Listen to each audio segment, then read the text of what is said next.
Mia Medford. Mia Medford will be followed by Sarah Redkina.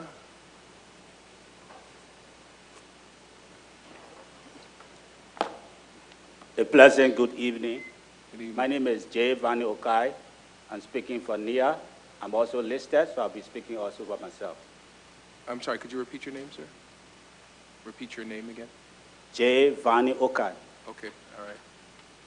All right, I'll find you on the list. Go ahead. I go to say I got 4 minutes, right? Thank no, you. no, it doesn't work like that. You got 2 minutes. So you can just speak for yourself if you want.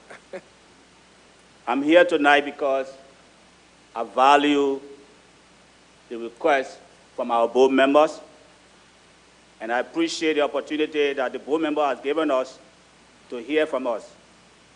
You have asked us to speak because you want to know how we think as parents, as community people, that will inform you on your policies, your decisions, and the vote that you will be taking tonight.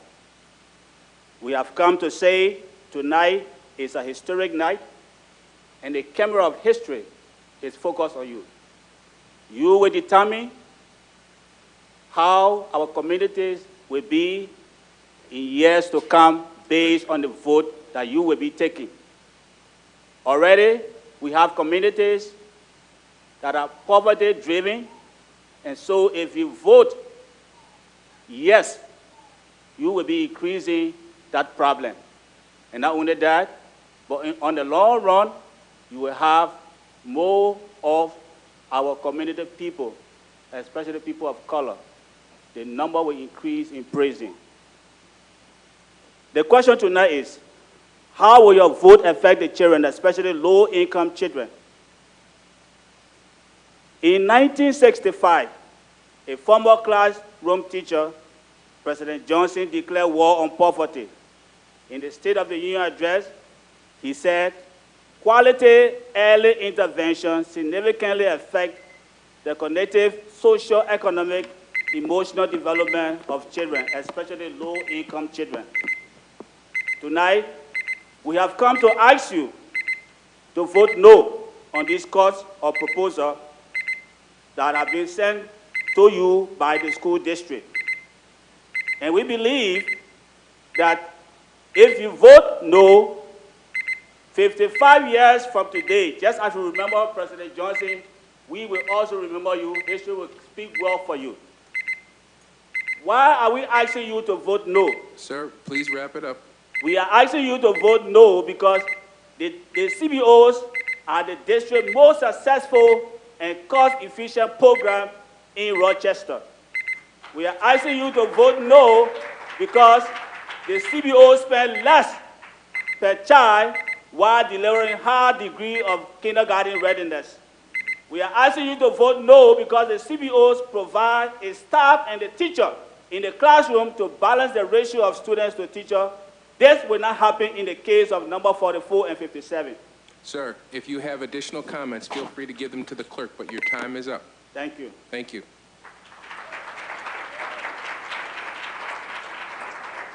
Sarah Redkina. I'm sure you're going to help me pronounce your name correctly. I'm sorry for that. Yeah, in a couple words. Redkina? Redkina, okay. Yes. Thank you. After listening to a Connections program, I walked away crestfallen with the understanding that faulty logic will likely have a negative impact on the quality of my family's life, and I couldn't believe that the perspective of impacted families, RSCD's customer, was ignored. With centralized UPK, Google estimates my morning commute will increase from 20 minutes to over an hour. This does not account for increased traffic that will likely occur at either of the UPK sites, and I don't know how kids will be dropped off. Along with my parents, I will not bus my child or drop her outside of the school. UPK kids are very young. Trevion Rowe is a gut-wrenching example of how things can go horribly wrong very easily. If a 1-hour commute doesn't sound too bad, I live 2.2 miles from my work and less than 1 mile from my CBO. My daughter goes to bed at 7 p.m. Under the proposed program, our fun, constructive family time per week will be cut in half because we'll be stuck in a car. The superintendent touts school choice. However, this proposal may rob parents of any choice at all. Best case scenario, my youngest stays in daycare an extra 2 hours per day while I commute to get her sister, and I have to pay for a dog walker. I don't know how we would cover school holidays or summer vacations. Worst case, my husband or I stop working because our current CBO closes. Competition and prices for infant care increase, and we care for our 6-month-old while she is waitlisted at the first place that will take her. People who participate in UPK and exit RSCD or RCSD do so because it yields poor results, and any parent that can opt out will. Forcing parents to attend centrally located UPK buildings is more likely to encourage parents with options to make use of them prior to UPK. People who experience UPK buildings won't be impressed and stay with RSCD because UPK-specific buildings provide no more insight into what grades K through 12 look like than what we currently experience with their CBOs. A child's education is so important. I'm not encouraged by leadership that justifies drastic changes with significant unintended consequences on such a superficial data analysis that fails to acknowledge a more obvious and more dire truth. Thank you. Crystal Bowler. Crystal Bowler will be filed by Laurel Sorrell.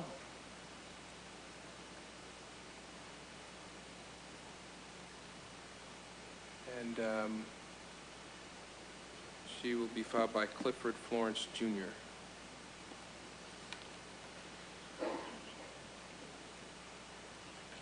Hi, my name is Urena Hello. Searle. I want to thank you all for your service to the school board. I'm here today because I'm troubled by the proposal to move 500 pre-K slots from community-based organizations to RCSD facilities next year. I would urge you to vote no on this proposal and take it up again later when it can be incorporated into a longer-term vision for the pre-K program and the district in consultation with parents and community members. My son attended the RCSD pre-K program through St. Paul's and is now in 3rd grade in the OLA program at AMDA School number 12. He attends a wraparound after-school program at Asbury Daycare Center, and our daughter attends daycare at Asbury Daycare Center 2, where she has been since she was 6 months old. We've been really looking forward to enrolling our daughter in the pre-K program at Asbury next year. We feel connected to the caring teachers and staff there. CBO-based pre-K would allow us to keep our kids in the same location despite their disparate ages, and excellent wraparound care is what enables me to work. I can't understand what's driving a proposal to meddle with a program that doesn't appear to need fixing, at the risk of endangering the important strides the district has made in early education. These are my concerns. First, the proposal probably will not increase enrollments, and it may actually drive away some parents. Without better data, we don't know why parents choose charter schools over RCSD. Centralized pre-K programs, however, won't involve kids and parents in the schools where they would go to kindergarten, so I'm not sure that it will solve the pre-K kindergarten gap in enrollments. More pre-K programs in existing elementary schools might be a better long-term goal. While trying to cope with a crippling budget deficit, why would the district implement any change that will likely cost money? It's not clear where funds for modifying classrooms and some of the other startup costs for this program will come from. How can we say yes to something that we don't know how we'll pay for it? Given that 2/3 of Rochester child care centers have pre-K programs, this proposal may have terrible unintended consequences in those centers. And overall, it will decrease the availability of child care services for city residents who already face a shortage of good child care options. Fourth, especially given the experience of the recent teacher layoffs, this proposal appears to me as another rushed plan pushed through without enough time for community input and consultation. The decision to close schools 44 and 57 should be separated from the pre-K changes, which I would like to see considered as part of a long-term plan developed with community input. Thank you.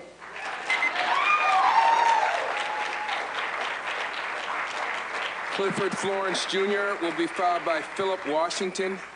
Philip Washington. Didn't see Mr. Florence here.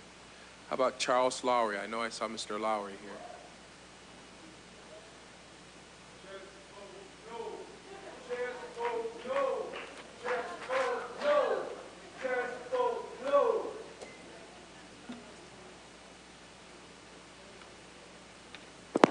Thank you very much for giving me an opportunity to speak. And I will have to say again, what we're facing here, people, is breaking something that is not broke. That's what you're facing here.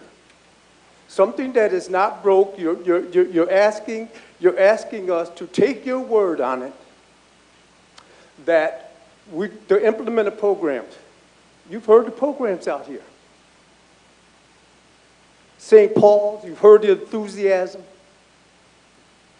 You've heard the enthusiasm of other programs out here. I happen to favor the ABC Head Start.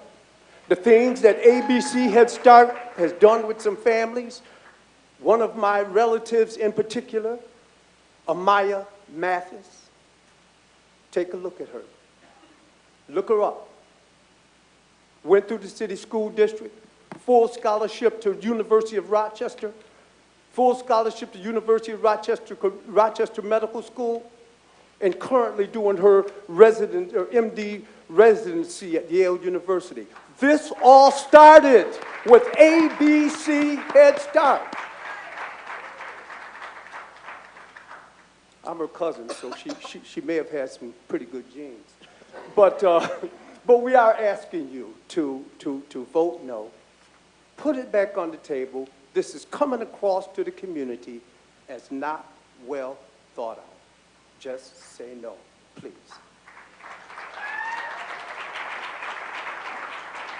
Brenda Lee Espada. I'm sorry? Oh, yes, is he here? Oh, come on up. Yeah, sure.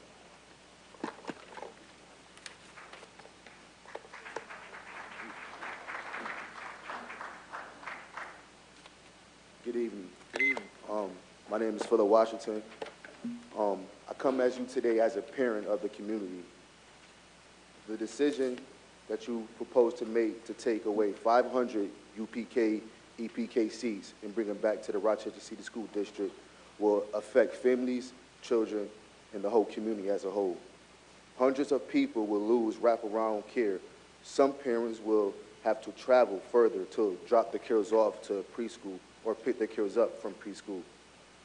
Many parents will lose transportation services and many needed services that community service agencies give. With this decision, parents lose the right to make a choice on your decree that you decide to make tonight, whether it's yes or no. The Rochester City School District will propose an alternative wraparound care, but at what cost would it be? The cost that CBOs help low-income families assess with to be able to get eligibility for these programs.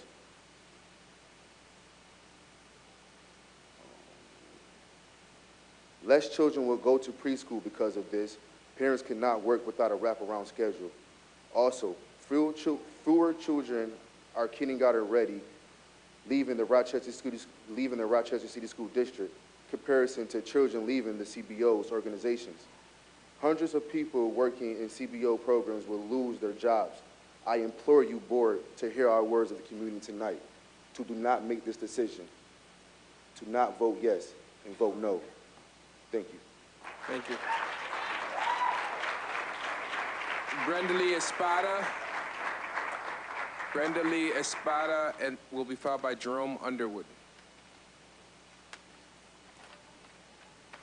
I thought I saw Mr. Underwood here. He will be followed by Gladys Pedraza Burgos, and I know I saw Gladys here. She's here. Yeah, I don't see Jerome here, so. I'm sorry? I'm going by the list I have. Oh, well, I called your name. Oh, that's all right. Well, come on up now. Come on up now. Come on up now. Yeah, I called your name a few minutes ago, but that's all right. Good evening. How's everybody doing? Good. All right. My name is Clifford Florence Jr., and I'm a resident of the community, and I just wanted to take the time out tonight to come down and share a couple words. Just based off what I've been hearing, couldn't make my point that much more valid, that if CPS ever wanted to get involved with a case where child abuse is being handed out, the district would be a great place to start. All I've been hearing about is how children are going to be affected by the decision-making of what's going on, and if we really do care about our children, I haven't heard anything positive come out of this meeting. All I've heard is cries out of don't close this, don't take this away, don't do that. I haven't heard anybody say, you know, keep this and do that and keep this and do that. I just hear kids being penalized, and not to get too biblical on the room, but to whom much is given, much is expected. And, you know, just to our favorite sports teams, you know, when we looking to get more talent on a team, we expect the stars to take a pay cut. Say amen if you want to. We expect the stars to take a pay cut, and I'm looking at some stars to the right of me that should take that example and take that lead and take a pay cut, because that would show by example, and by true leadership what it means to feel the effect of what others are going by. You know, the household that I grew up in is that everybody has to be treated the same way, but it starts with an example, you know, one to be followed, one to be demonstrated. You know, I don't know how, with all the smarts in the room, a district like this could be behind in such a deficit.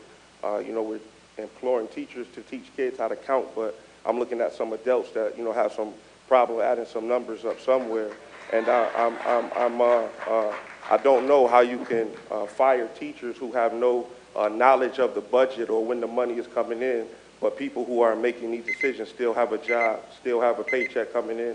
And that's why I implore, as I sit down, I know it's time to go, but I just implore people, if you really want to make a difference in yourself, just find yourself exploring your own talent to be your own boss. You know, God didn't make you dumb enough to just go work somebody's job. You know, everybody has a talent. You know, find yourself employing yourself to be your own boss, because the way of the world is shifting from education, from the industrial revolution to education to now, what can I do to better serve ourselves as we live? Thank you so much. Appreciate it.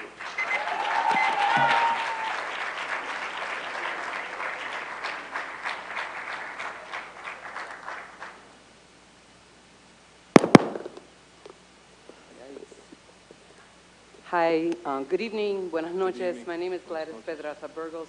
I'm the VP of Early Childhood Services at Action for a Better Community, otherwise known as ABC. We at ABC urge our commissioners to vote no regarding the superintendent's proposal. This proposal is being rushed, and there is not enough information from the district to support this kind of disruption to our children's education. The Rochester's pre-K program is nationally known because of its successful partnership and relationship and collaboration with community-based organizations like ABC. You should know that ABC's Head Start program ranks in the top 10% in the nation throughout the U.S., which means that we have access to best practices, evidence-based curriculum throughout the country. The curriculum that's being used for pre-K, high scope curriculum, class observation, and the core tests, those were all models that were introduced by ABC's Head Start program to the district 10 years ago. It was introduced by a woman by the name of Maxine Smith, so that's a fact. So these tools were also highlighted in the Distinguished Educators Report, and ABC can say with full confidence that we can stand on our record. The scores on these assessments and evaluation tools has consistently outscored the district. So we do not agree with the pre-K proposal for the following reason. Transportation. ABC provides bus transportations to UPK, EPK students. We hear that there's going to be bus passes for parents. You have to know that most of our parents have more than one child. And to get them to school during our harsh winters, it would create a tremendous amount of hardship for our parents. The other is the teacher qualification.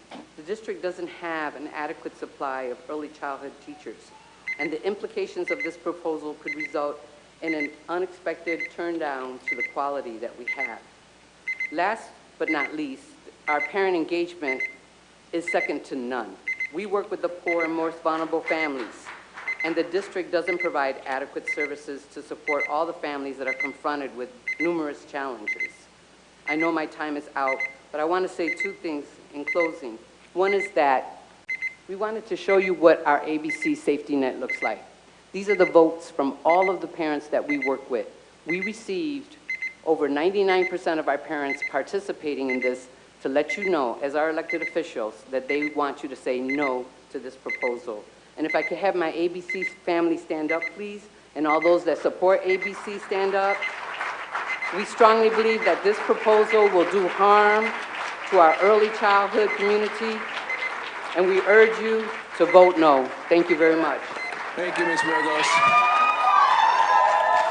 Jackie Campbell. Oh, Mr. Underwood. Good evening, Commissioners. Like many others who have spoken tonight, ABC acknowledges, and we also empathize with the district's enrollment and also the fiscal challenges. That said, we disagree with the proposal to move pre-K seats from CBOs because we don't think that that move is going to positively impact any of those two challenges. The superintendent's proposal was first presented on January 23rd. Since then, it's gone through several modifications. This is evidence that the proposal is not well thought out and requires further study before any of you vote yes. There are many unanswered questions, and for this and other reasons, we strongly urge you to vote no. For years, we have been a trusted partner with the district. ABC co-chaired the high school curriculum, as Ms. Burgos just mentioned. It was really disappointing to read in the February 24th DNC article that the superintendent said, and I quote, "This vote needs to be about the plan going forward to expand pre-K. It cannot be a vote dependent on CBO relationships." Commissioners, every public official has said at some point that he or she cannot do it alone. Neither can the superintendent. We, the community, we're here to help.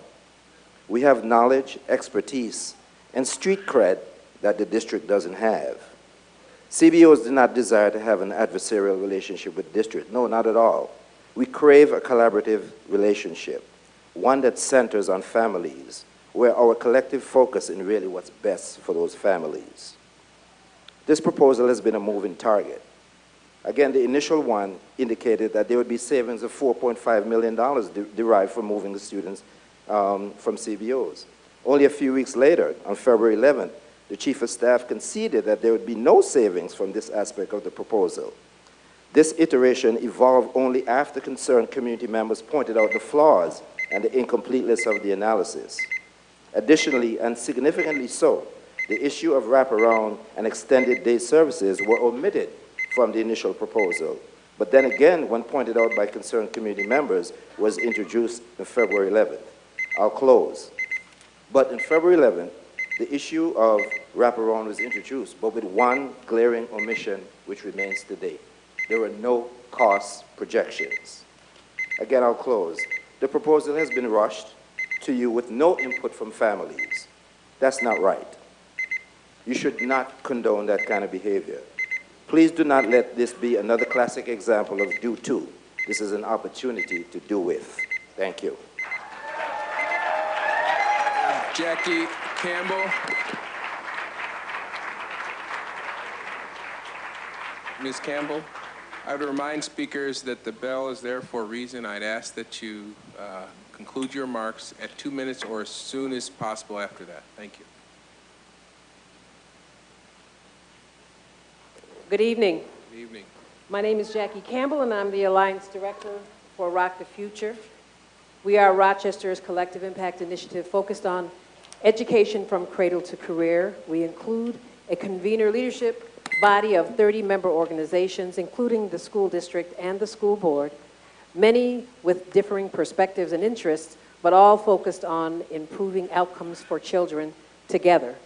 Rock the Future's most powerful role is as a neutral party and convener of those perspectives, supporting a shared vision and shared goals for children. We occasionally find ourselves in the unenviable and stressful position of trying to balance the varying opinions, perspectives, and interests of our partners. These perspectives are often differing views of the same issue, problem, or challenge. But in the end, we are all focused on what is best for children and families. While this is difficult for us at times, it is small in comparison to the difficult decision you have before you today.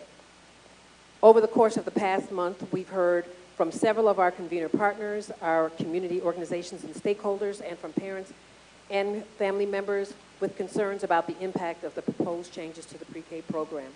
We reached out to the school district for clarity and appreciate the openness and willingness of district leadership to meet and to share their thinking. We believe this was done with honesty and as clear as can be, given the facts known at the time.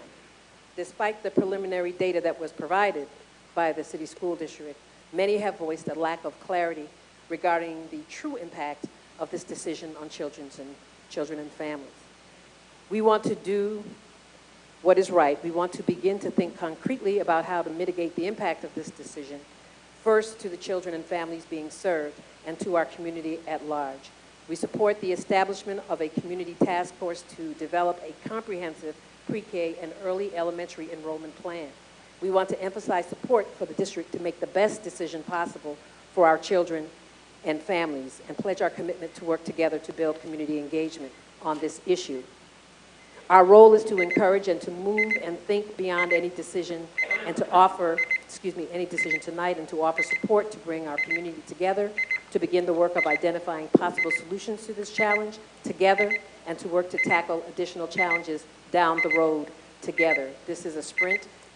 This is not a sprint, it's a marathon, and it's going to take the entire village to work together to solve it. Thank you for your time and attention. Christina Dandino will be followed by Ricardo Noodle. I'm sorry. My name is Chris Dandino, and I am the director of the Greater Rochester After School and Summer Alliance. A key focus of GRAZA is to increase the quality, quantity, and access to after-school and summer programs. GRAZA is speaking tonight due to the lack of information on the quality of before and after-school programming the district proposes. A high-quality elementary after-school program averages between $3,600 and $4,000 per year, per school year, per youth. High-quality after-school programming for 3- and 4-year-olds will cost more due to higher staffing ratios, facility requirements, and staff backgrounds and providing developmentally appropriate play-based enrichment practices for this age group. Is the district going to adopt, operate under, and be held to the New York State Office of Children and Family Services child care licensing standards to ensure these high-quality elements? CBOs are required and licensed. How will the district pay for high-quality before and after-school care? Previously, RCSD had a New York State grant to provide after-school programming using district staff at school sites. By the second grant year, the district ended up contracting with community-based providers at school sites because they couldn't afford to stay within the grant financial limits and pay the wages and benefits of school district staff. That's recent. GRAZA recognizes a severe financial difficulty you face. It also recognizes that board members want to show support for their school administration in the extremely difficult decisions ahead. We also want to support the district in its extremely difficult decisions and actions. At the same time, there's been 20+ years of positive community and school district joint efforts to create our innovative, nationally recognized early childhood system. To unravel that many years of work in approximately 60 days is alarming. Also alarming is the potential $600,000 in fines the district faces for operating a current unlicensed child care center. An example of what hasty decisions bring is unintended consequences. Thus, if the district... Please conclude your remarks. Would the district, assuming the district could get through the web of OCFS child care licensing and intends to move forward anyway, would you consider a compromise? That compromise being open up only one school instead of 2 with half the youth. Use this as a pilot. Ma'am, you're going to have to conclude your remarks. If you'd like, you can give them to the clerk. Use this as a pilot to learn. Don't go full force with the full plan. Thank you.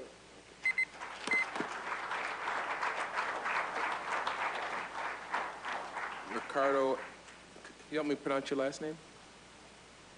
It's Ndoole, sir. Thank you. I'm not going to try. Good afternoon, everyone. Good afternoon. My name is Ricardo Ndoole. I'm a former student of Rochester International Academy. I graduated in 2017. The reason I'm standing right here is on behalf of my family. We say thank you for the Rochester International Academy, for the magic they've done for our family. They changed our languages. We came with different languages, but right now we speak English, as my sister dad said.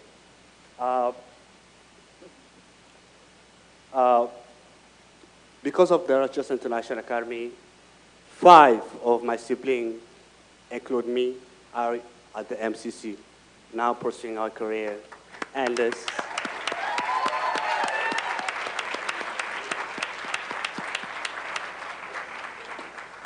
6 of us, the rest of my siblings, are still at the Rochester International Academy. Tomorrow, next day, you see 2 of them coming at MCC. Shout out to the real Rochester International Academy.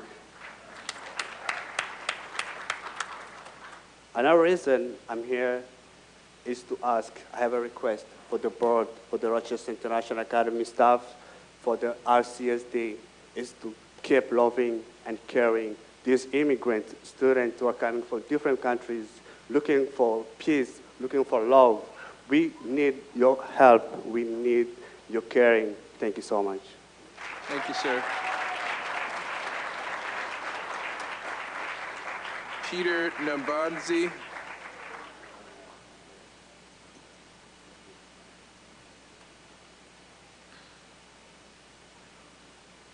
Peter, I probably mispronounced your name. If you could help me out.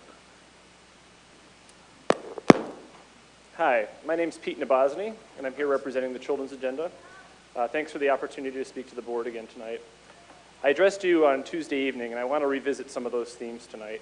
The Rochester City School District's facing unprecedented challenges, and I want to acknowledge that you're all being asked to make some really incredible, difficult decisions. The district needs its full share of funding from New York State, and I want to applaud the superintendent and the members of the Board of Education for going to Albany and making that case to lawmakers. As I noted on Tuesday night, though, the decision to shift 500 CBO pre-K slots to district schools is separate from all these other decisions about the budget. By the district's own admission, this plan costs more than maintaining the current mixed delivery model, as it is more expensive to operate pre-K in district buildings than at CBOs. You would achieve far more savings by making the still difficult decision to close these schools than by closing them and reopening them as pre-K centers. And while I realize there's a single data point indicating that children who attend district pre-K are more likely to attend district kindergarten, that doesn't mean that shifting slots from CBOs to district schools will increase K through 12 enrollment. Correlation isn't causation with this. As far as I can tell, the rush process to develop this plan didn't involve any parent engagement, and there's no indication that parents want these changes made.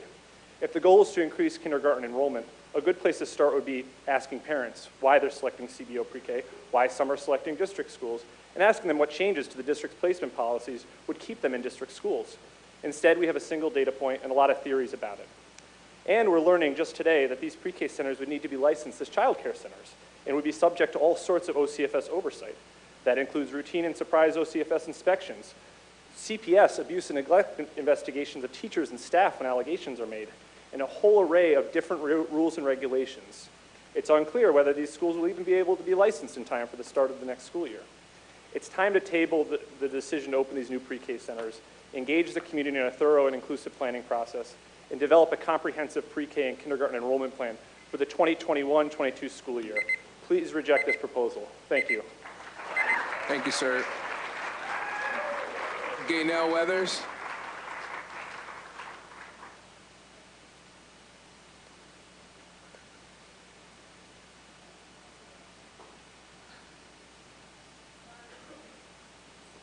Good evening.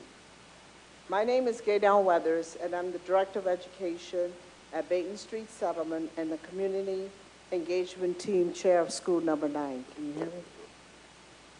We would like to express our support for the community-based organizations to continue their efforts with our EPK and UPK programs, which are a National Association for the Education of Young Children accredited and the Office of Family and Children licensed.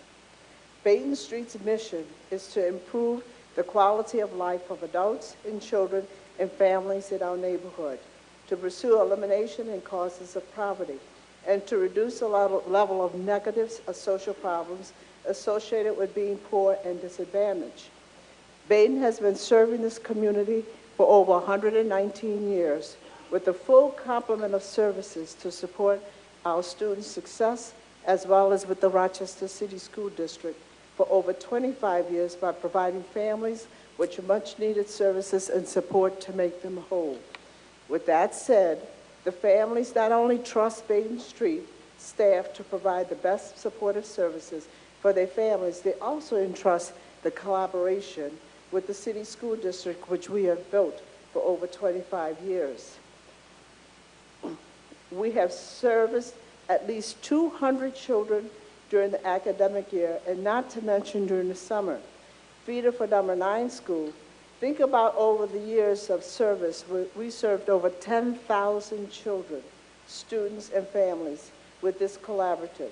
We've employed at least 250 district employees over that time period, if not more. To name the other programs we work closely with, 21st Century Grant, United Way, number 9 school, No Child Left Behind, Nazareth College. It is with these facts in mind that I'm here to say to continue to support the EPK and UPK program at the community-based organizations. Thank you. Thank you, Ms. Brothers. Joanne Favada. Joanne Favada, we had to. Joanne Favada. We moved you up the list. Our clerk told us that there was some. This was the woman.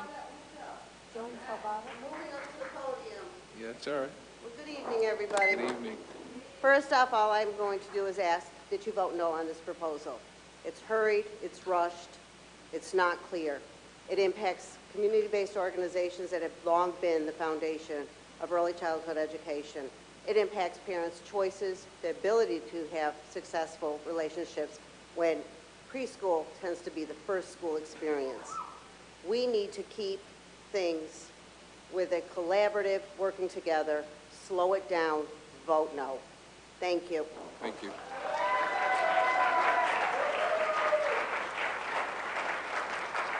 No, I noticed, Principal Diaz, that you've skipped a few people. Is that because they're not speaking? That's because of the announcement. They are not speaking. Okay. And many after me may not speak either. But I want to take the opportunity because it's really important. Superintendent Dade, you're new. I've been here in September. It will be 30 years. And I never cry wolf, and I would never cry wolf. But when there's something in a newspaper that threatens my family, I have to come out and I have to speak. I practiced my speech. It was under 3 minutes. I'm trying to do this. But I have a community that thousands, and you're only seeing less than 1% of our community. And I have students, current, former, staff, current, former, community partners, my advisory board. I need you all to stand. Stand, please, all of you.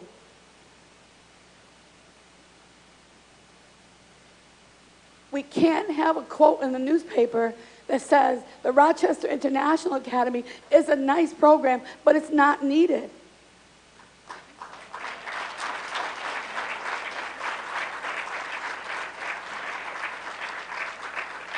What kind of leader would I be if I didn't show up? And what kind of leader would I be if I didn't show up with my family? And we truly are a family. You heard from the students. My students come to us with so many hurdles that they have gone over. And if it wasn't for this community, my staff, my partners, they work endlessly. Superintendent Day, you were at my school. Vice President Elliott, you are such a great supporter of us, and you see how they work. They give up their lunch to spend time with students. They go to their homes. I can boast that 100% of our students, we've met with every single one of our parents and guardians. Every single one. And I have 348 students today. That's how many I had in June. I was cut by 14 staff and lost another staff last year. But I beg you, I cannot believe it's 2 minutes. I'm so grateful to you, Superintendent Day. When you came to RIA, you got it. You understood it. You know it. I apologize for taking up so much time, but we are RIA. My student's name is not refugee.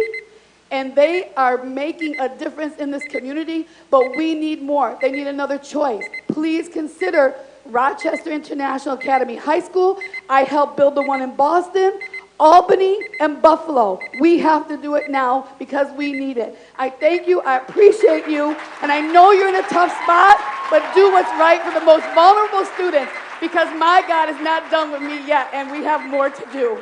Thank you. Namaste. I love you all. Thank you so much.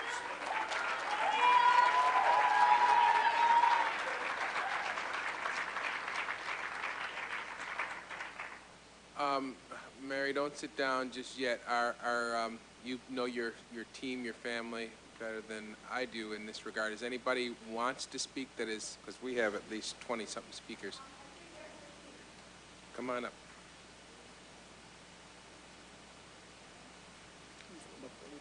Yeah. Hi everyone, my name is SOT. I was a refugee from Thailand and I went to Ria. After 2 years, I had to leave. I went to another school, city school, where my friend and I were bullied because the way we talk, look, and dress. One day on the bus to the school, my friend told me that we would not be bullied today because he brought a knife with him to defend us. I was scared, so I got out the bus, I went home, and did not come to school. My old teacher from Ria, Miss Grind and Miss Lucian, called me to see how I was doing. And I told them that I was dropping out of school, so they said no. They told me that I was too smart, but they understood that I could not go back to school where I was being bullied and scared. So they said, we are telling Miss Diaz. Miss Diaz called me and told me that I was not going to drop out of school and that I was going to come back to Ria. I was very happy to go back at Ria. Ria was safe and it was home. Now I'm a high school graduate, American citizen, and employee of the Rochester City School District. I want to thank Ms. Diaz for creating RIA and all the amazing RIA staff. Thank you. All right, I think we're going to take a quick 5-minute, hear me, 5-minute adjournment. Is this person here? No. I asked Mary if there was anybody else. Mary, did somebody else want to speak? Wait. Yeah. All right, so could you state your name, please? Okay. Good evening, everyone. Good evening. Being at RIA is like being an angel in the heavens. The staff and teachers at RIA have the biggest hearts in all the world. Taking students from RIA would be like taking children away from their mothers. RIA has provided English language learners many opportunities that have helped them in their futures. RIA not only teaches us English, but life lessons as well, like how to apply for college, how to pay bills, and how to stand up for what you believe in. RIA has many different cultures that are celebrated every day. It makes you feel like you are back in your country, surrounded with people who understand you. RIA helps celebrate all the special joys in life, big or small. A RIA teacher's love and understanding is the best thing that a student can receive. RIA is the only school where I feel safe to be who I am. RIA helps us become stronger and face our weaknesses. We, as students, appreciate all of the things that RIA has done for us. RIA is a precious gift that we must protect at all costs. We love you, RIA teachers, staff, and principal. Go RIA!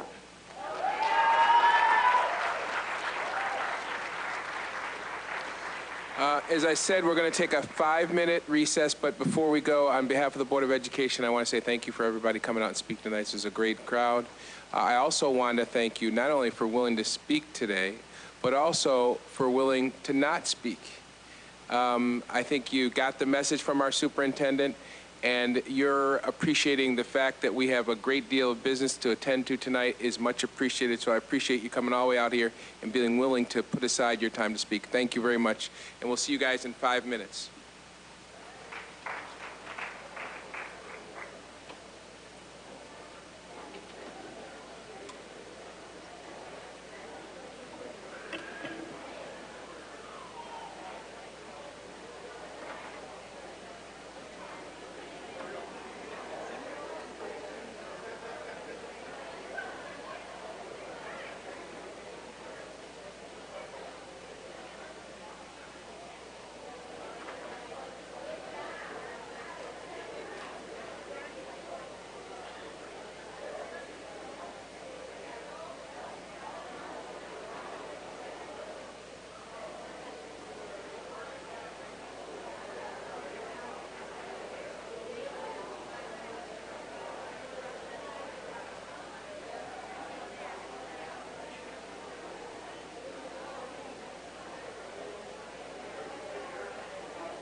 Can you hear me? I can't hear you. I can't hear you guys though.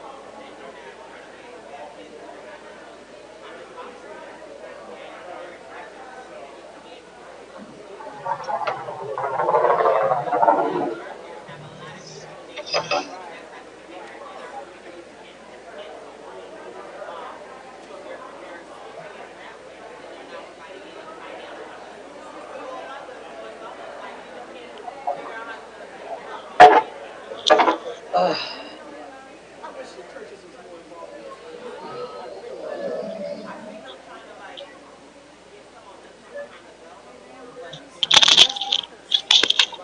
I'm not sure.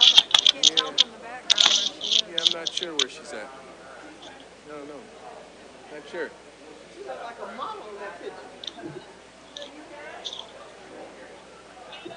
I can't hear you guys.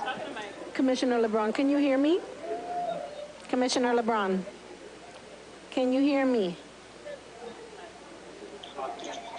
Commissioner LeBron, can you hear me? Commissioner LeBron?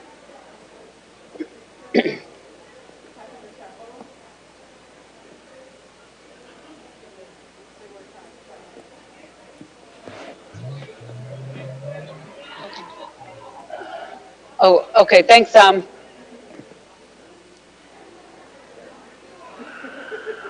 I can't hear you guys, but I think you guys can hear me. I'm sorry. I'm video calling. Thank you. Can you Oh, I hear hear you us? guys. Yes. Can you hear Yay. us? I lost you again. Can Tom's Lost you working again. on it. Oh, Tom. Can you hear me? Yes, I can hear you. Oh, hi. This is Michael. Hi. Hi, Michael. Hi. No, not tonight. We're working on it. Oh, I Hopefully, can kind of hear you guys. Tom will be able to set up the audio. Can you hear me? I can hear you. Can you back up a little bit from the camera? But, oh, I'm I going to take a can't picture back and up send from it the to you. I'm camera going to tell because you what the it looks like. camera is on my phone and it's a weird angle. But, you guys sound low. So, Tom, if you can get the volume up a little bit.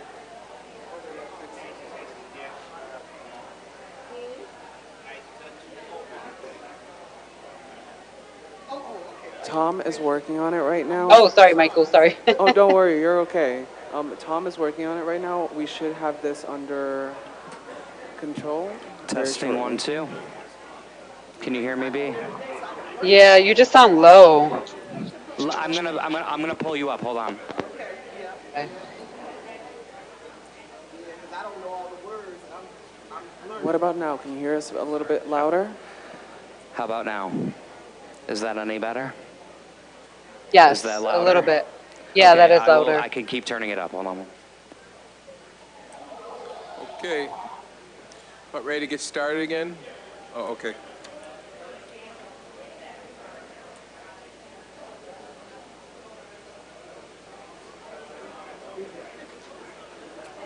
How about now? Much better. Okay, great. Thank you so you. much. Thanks for your patience. I sent you a picture. Did you see it? I know, but I can't see it because I'm using the phone to Zoom. I see. Okay. It's okay.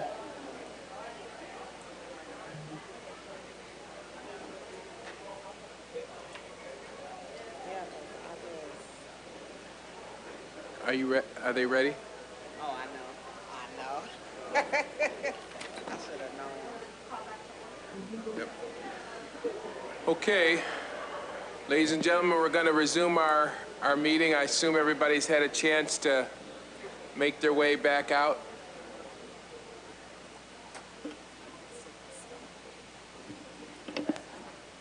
All right. Next item on the agenda is our Student Leadership Congress report. Ms. Spencer. Tonight I will be reporting on Student Leadership Congress February meeting. We started the meeting with introductions, and then we did an icebreaker, asking each student to write down self-traits and then share them with a student that didn't attend their school. The next part of the activity was to circle 10 values that you find important in your life. And then you have to cross off 7 of the values, leaving you with 3. The goal was to discover what values are important to us as we lead and make important decisions in our lives. I then updated the Congress about my plan to help host the Black History Month celebration and my participation in the legislative breakfast taking place March 7th.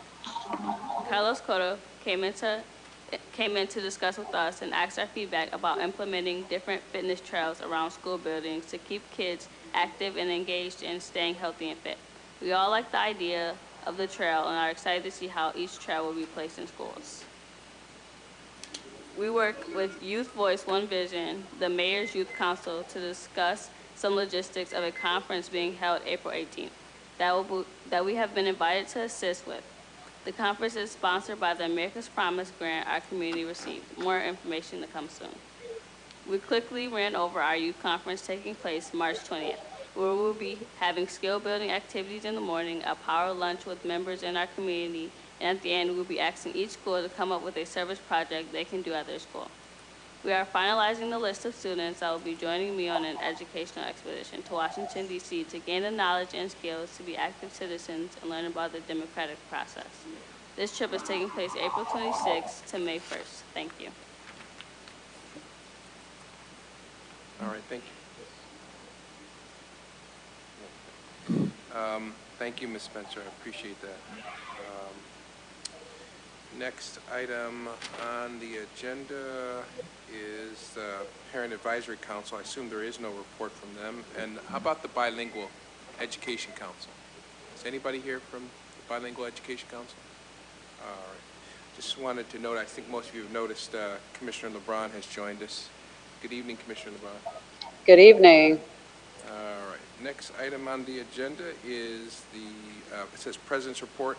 I have no report. I wanted to tell my colleagues, staff told me, and this should not surprise anybody, that it's extremely difficult to put together the weekly President's Letter, given the limitations of staff. So I didn't want anybody to be surprised and say, hey man, why haven't I gotten such a letter? Staff has told me it's very difficult, given the demands on their time to put that together. So I just wanted to give you all notice.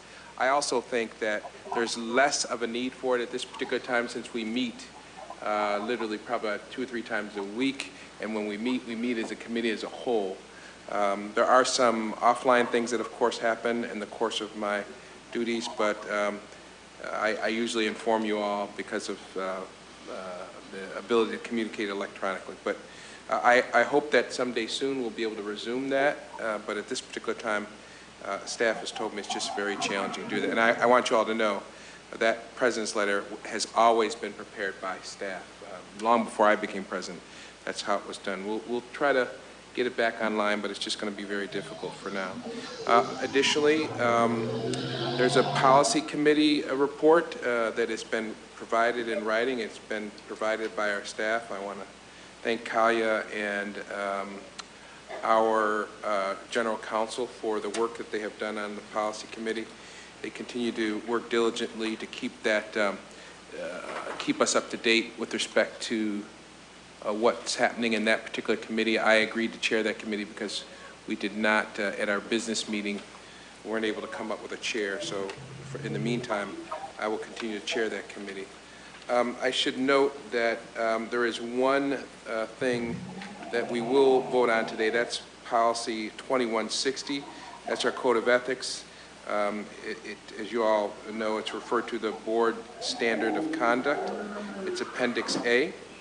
And we will be voting on that later today. That is resolution, what resolution is it, Madam? 664. We'll do that, trying to see if we'll do that under new business. Yeah, we'll do that under new business. It's the first, the very first, 664. 683. Okay, I don't see it on the blue agenda. Is it? Oh, okay. But it's not listed on the agenda? Okay, all right, so we'll do 664 at the top of the consideration of resolution. So that's the only thing that I would tell you about in terms of the policy committee. Everything else is in writing and it's on the dais for you to review. There is a report, perhaps from the Committee on Intergovernmental Affairs. Yeah, the Community and Intergovernmental Relations Committee met on Tuesday, February 11th, 2020, to review and consider the 2019-21 legislative agenda, to review the program for the upcoming legislative breakfast, and to receive an update regarding the recruitment of parent representatives to board committees. The board legislative agenda was reviewed and accepted by the CIGR committee in the February meeting. This document will be shared and discussed with federal, state, and local legislators at the upcoming legislative breakfast.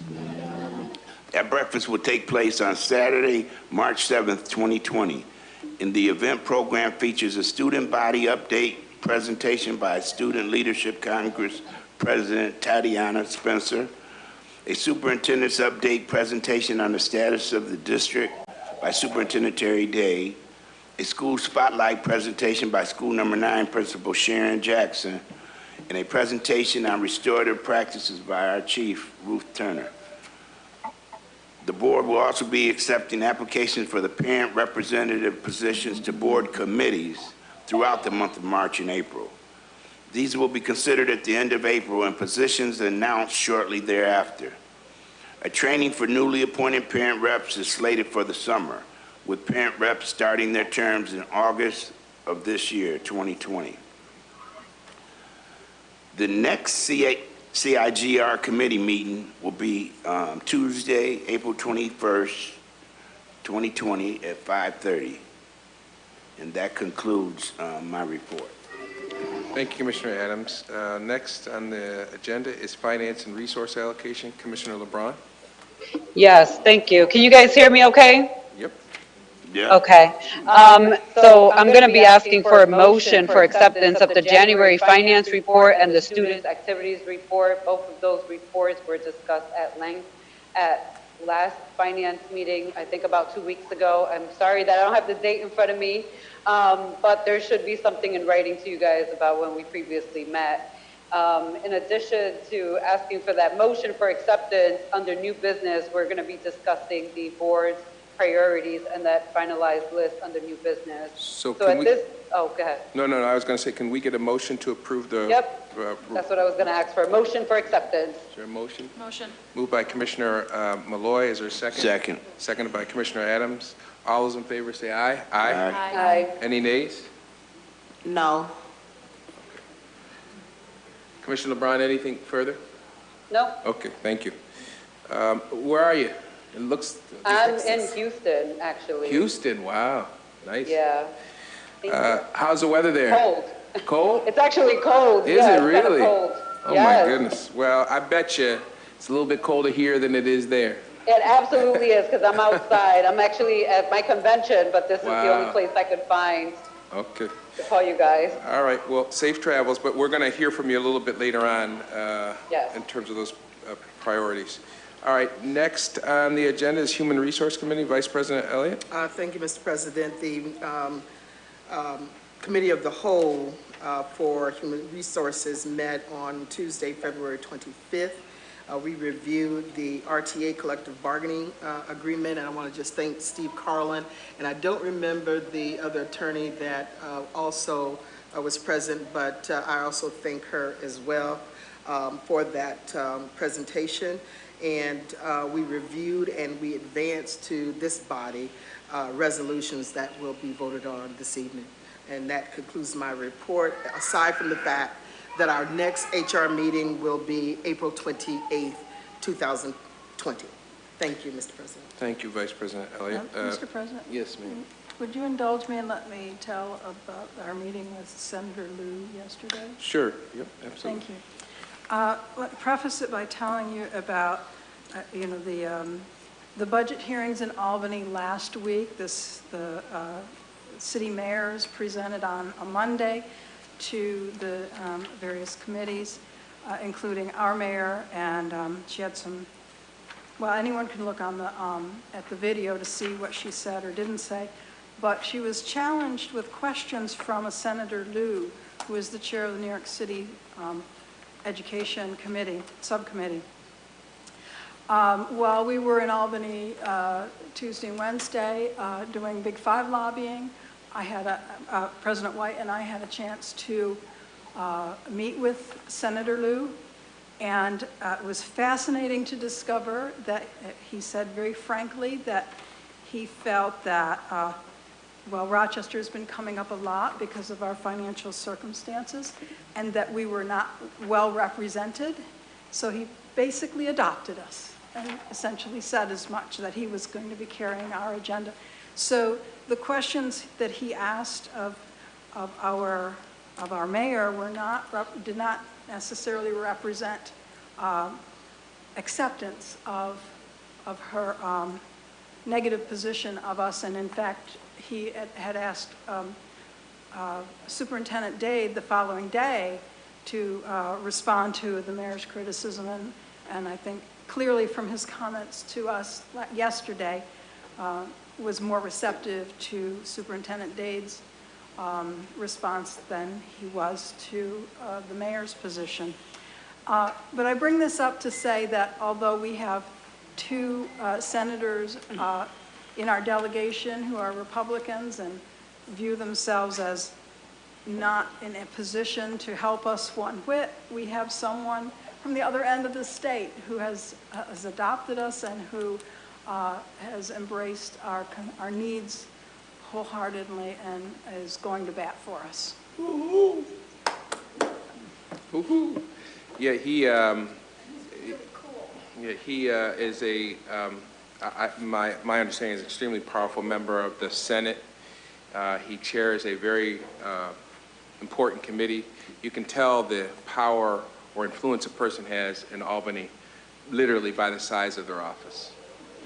You really can. And this guy had a decent, very, very decent sized office and conference room. And he was very accommodating, as Commissioner Powell said. He listened to us intently. He talked at great length about Rochester, which you don't often get to do because you're really carrying the Big Five agenda.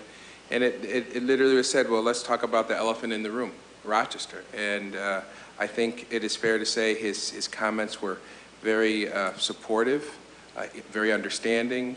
And what I thought was pretty interesting, too, at the end of the, you know how those guys, people are always asking people to take pictures with them. Oh, here's my camera, take a picture with you. And, you know, they always do that at the end of those meetings. Well, I thought, and I'm not tripping over this, but I thought it was really significant. At the end of the meeting, someone, I think it was Willis, said, hey, will you take a picture with us? And he said, oh, yeah, sure. And then, based on this very good conversation we had, he said to his chief of staff, hey, he pulled his camera out of his pocket and said, I want you to take a picture of me with them. So, and what I got from that, because anybody who goes to these meetings, they never ask to take pictures with you. You ask to take pictures with them. But the conversation was so engaging, so truthful, that I think he appreciated, and he looked at it, and he said as much. He looked at it differently. So I thought it was a good, productive meeting. And I also thought the meeting with Rich Funke, who at this particular point in his career probably doesn't have much influence, given that he is in the minority. But I thought the meeting with Chairman Liu went really well, so we'll have to see. Okay, next item on the agenda is the superintendent's report. Thank you, Mr. President. Good evening, everyone. This is my February update for the board. So starting off at the beginning of the month, a lot of our colleagues here at the dais, as well as those out in the crowd in the community, were able to participate in World Read Aloud Day. I spent my time that morning at school number 33, also at RIA, where I know Vice President Elliott and some other commissioners were able to show off some dance moves, and I won't name everybody who was Now, see, he shouldn't even went there. See, he done put me out there on Front Street. But we were really, really excited. I know my colleagues at the dais would be even more pleased with how many in the community were joining us that morning. So City Councilman Mitch Gruber, Police Chief LaRon Singletary, County Executive Adam Bello, District Attorney Sandra Dorley, Sheriff Todd Baxter, Elaine Spall from the Center for Youth, Maureen McGuire from News 8, Stacy Pengen from Channel 10, just to name a few. So very successful World Read Aloud Day here in the RCSD. This is also CTE month. If you've heard me speak in circles, I'm really trying to emphasize the importance of career and technical education. I do believe it's a game changer as we think of pathways for our students.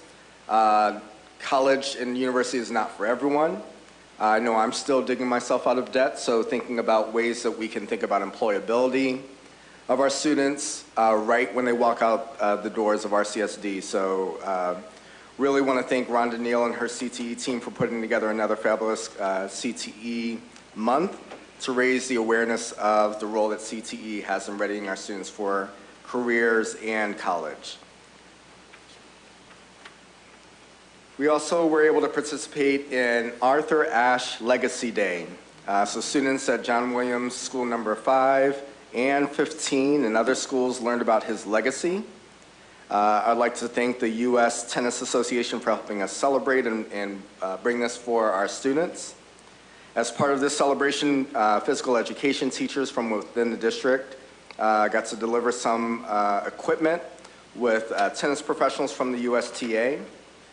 Teachers across the district participated in PD to support these types of lessons. And more importantly, exposure to different sports and athletics for our kids is bar none something that we need to pay more attention to. So to impact over 2,000 students in the district, exposing them to the sport of tennis, both our young boys and girls, could be another pathway changer for our students. As you know, we are celebrating Black History Month this month and every month in the RCSD. I can't name all the activities that have taken place across the district, but I do want to recognize a few. So with my Tweet of the Week challenge, I asked everyone to show me the variety of ways that they're celebrating Black History Month. So students at School 16 were absolutely adorable while they were creating Black Lives Matter posters, and they learned about Ruby Bridges and her contributions to society. Other students expressed their celebration through song with a rendition of Sing About Martin. Students at School 42 presented Black History research projects where they chose to highlight an influential artist, author, scientist, inventor, or journalist. There were also panelists who were part of Black History Month celebration earlier this week at East High School. Students from East and Leadership Academy for Young Men learned about local African American history from local individuals such as the great Dr. Walter Cooper, Dr. David Anderson, and artist Sean Dunwoody. Students also learned about potential career paths from Rochester Police Chief LaRon Singletary, who is a proud 1998 graduate of John Marshall High School.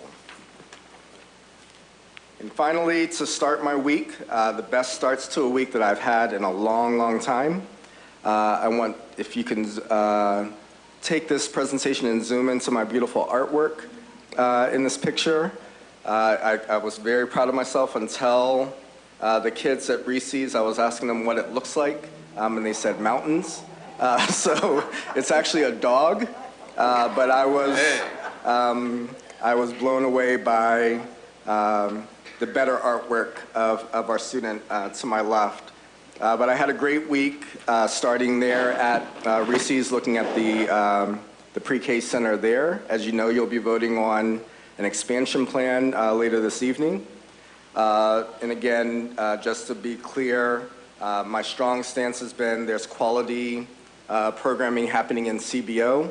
and I won't allow it to be stated that RCSD does not have quality pre-K offerings as well. So the benefit of the award-winning pre-K program is not solely based on what's going on outside of the RCSD. So as your greatest cheerleader, I have to make sure that I mention that point again tonight. I provided the board with a brief update as we were getting information today in the media stating that our Rochester Early Childhood Education Center is lacking proper certification and licensure.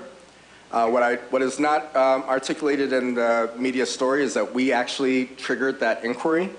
As you know, under my administration, we don't like to take anything for chance that just because we've done anything in the past, that's the way that we should be looking at it in the future.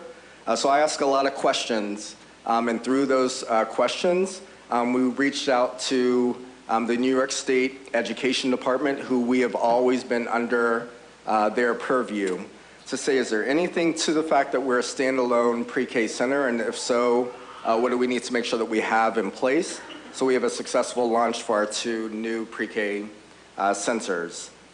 So that was prompted by our proactive inquiry to the New York State Education Department. We have the email to show on February 21st.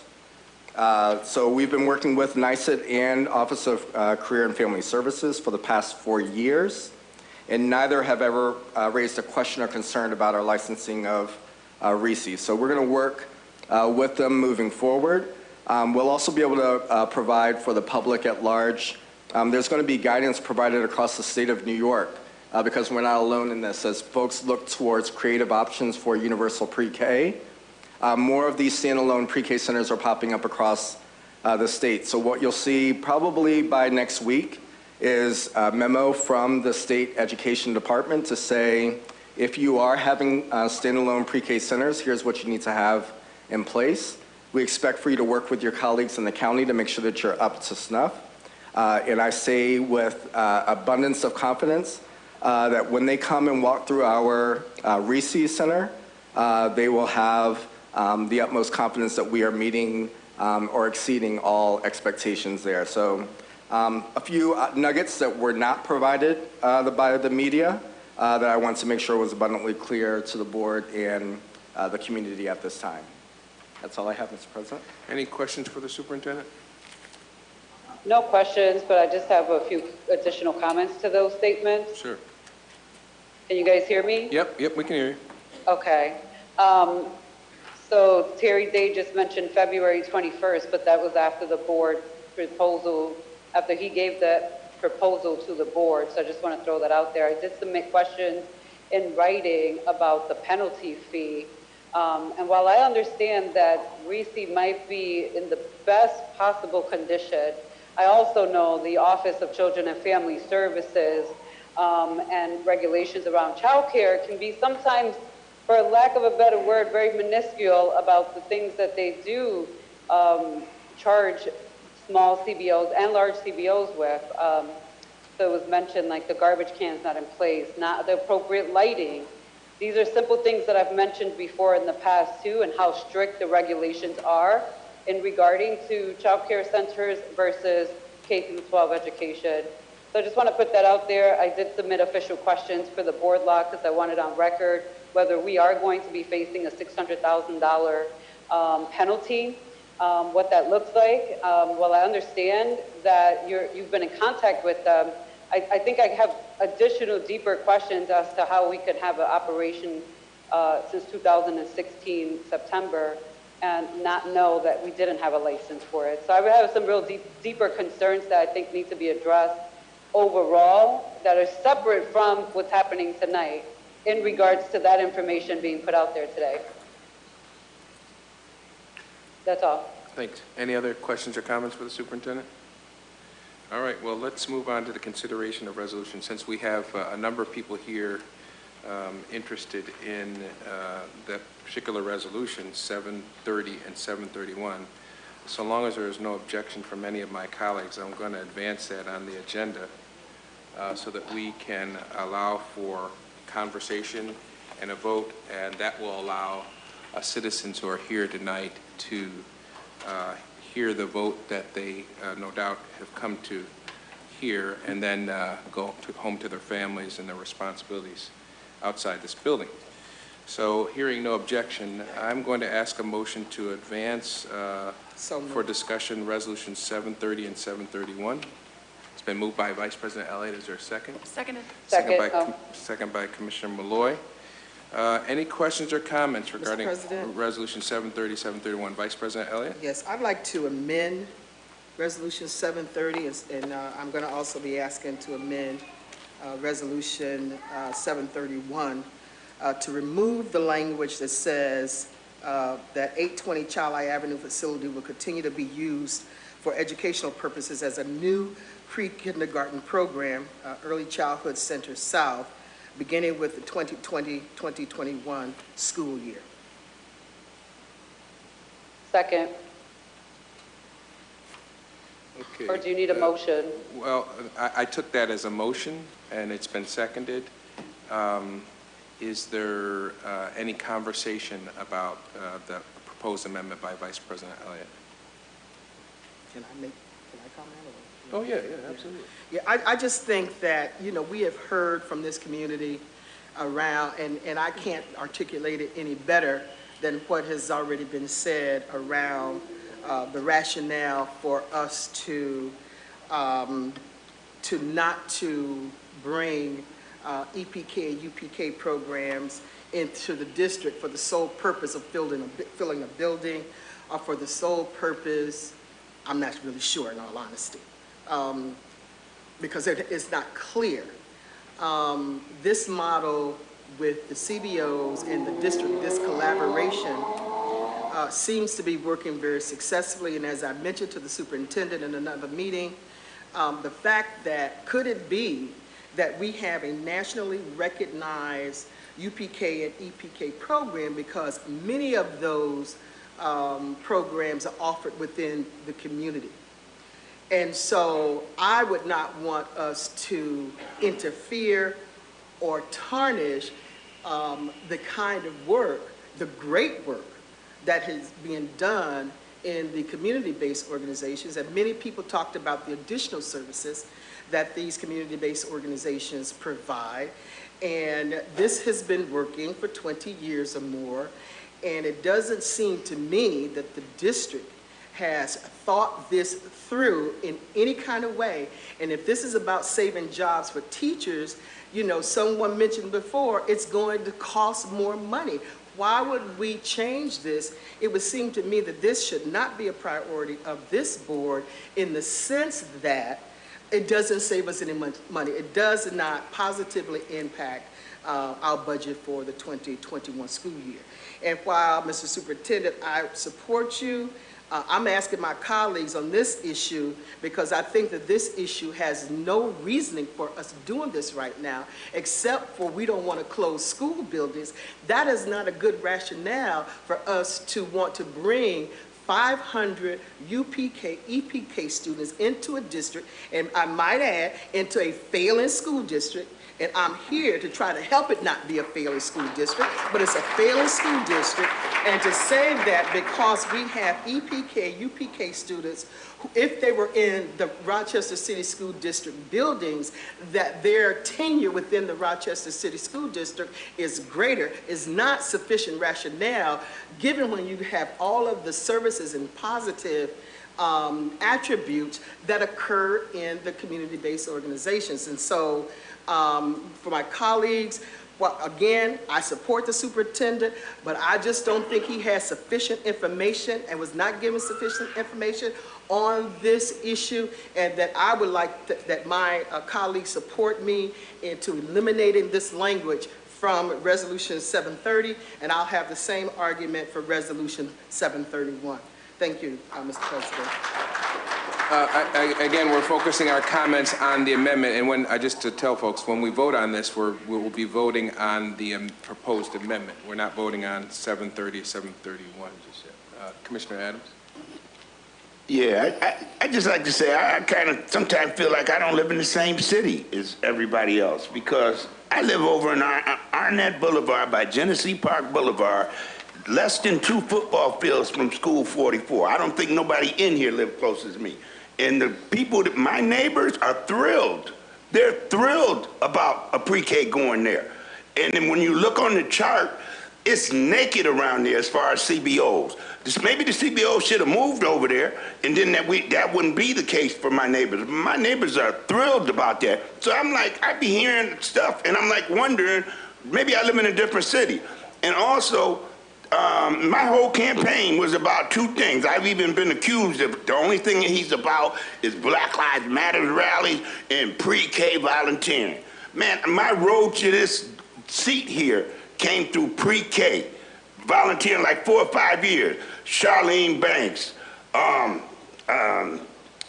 the regular teacher there, I can't even remember her name, but I became who I became a parent. It was quality. I can't think of a better pre-K. So I really get offended when somebody tries to indicate that you're not going to get quality pre-K, because that's just not the truth. Argue for your CBOs, but don't try to slander the pre-Ks that we got here, because they're phenomenal. That's what got me to this seat here. And so, like I said about my neighbors and about that school right there, it's different. It's different. Their opinion of it is different. And so I just needed to say that. Yeah, let me just correct some things. I'm not saying that this program and the programs in the district are not good. But what I am saying is, for the rationale that is being used in order to keep kids into this school long-term and the quality of program in the Rochester City School District overall, we got a lot of work to do. And so parents have shown us that by selecting charter schools by their foot action, if you will, that they have moved out of the district because we do not provide a quality educational experience. And so that's what, so for the district to want the board to approve the 500 students returning into the school district, my concern is that they may walk with their feet because of the relationships they have with the community-based organizations. So I'm not saying I'm not saying that the programs in the schools are not good. It's going to be more expensive. And if we've got a budget deficit, we need to, as a board, need to be looking at how do we act responsibly when it comes to our finances. So it's not that I'm necessarily saying that the quality in school is bad, but I also know that 60% of the students are in community-based organizations. My concern would be if 500 students are not in community-based organizations, will we still be at the level recognized nationally that we are? I would have to question that. Any other comments on the proposed amendment? Yes, Van, Yes. can you hear me? Yeah, I can hear. We can hear you. So I want to support the amendment, particularly because I would support the school closures aspect of it. And I do think what happens to those buildings after the school closures, it should be a separate conversation. And again, I want to add, I don't care who thinks 44 is a great location, that building has been needed to be repaired. It is on one of the lists for one of the worst buildings that we have in our district. We have not maintained that building over the years the way we should have. And unfortunately, I do believe it's going to take a lot of money to get that building up to par where it needs to be, and particularly for 3- and 4-year-olds. So I still want to separate, so I'm going to hold reserve comments about the actual UPK piece until we get there. But in particularly why I'm asking to also support from my colleagues to separate these issues, because they are 2 separate issues in Resolution 731 and 730. Commissioner Dade? Superintendent. So the only piece of information I just wanted to make sure that went into the thought process behind this was closing the building. There's nothing that City Council can do, anyone on this board can do that would prevent it from becoming 2 new charter schools in Rochester, which would do nothing but guarantee decline enrollment for the district. So it wasn't just, I wanted to figure out something neat to do with these buildings. My fear was looking at our history, at what happens when we close buildings. We have it in our data of what happens to those buildings. They get turned over to charter organizations. So until we have the funding to really make new magnet schools and the like, this was something I thought that we could do to really benefit the district rather than just saying, oh, well, let's close the building and see what happens. Vice President Elliott? Again, that is not a good argument to keep schools open. We have to offer a quality educational experience. And that has not been the case in this district. We have focused in on adults and making sure adults keep their jobs. We have not focused in on our children. And if we had a focused in on our children, then we could keep jobs and we can have these buildings. But this district has focused in on adults. As we saw when we went through the budget, had the budget reductions, we saw what they were able to do during that time, closing off streets. How many of them are in here supporting, making sure that we have AP classes and that we have a quality educational experience for our kids?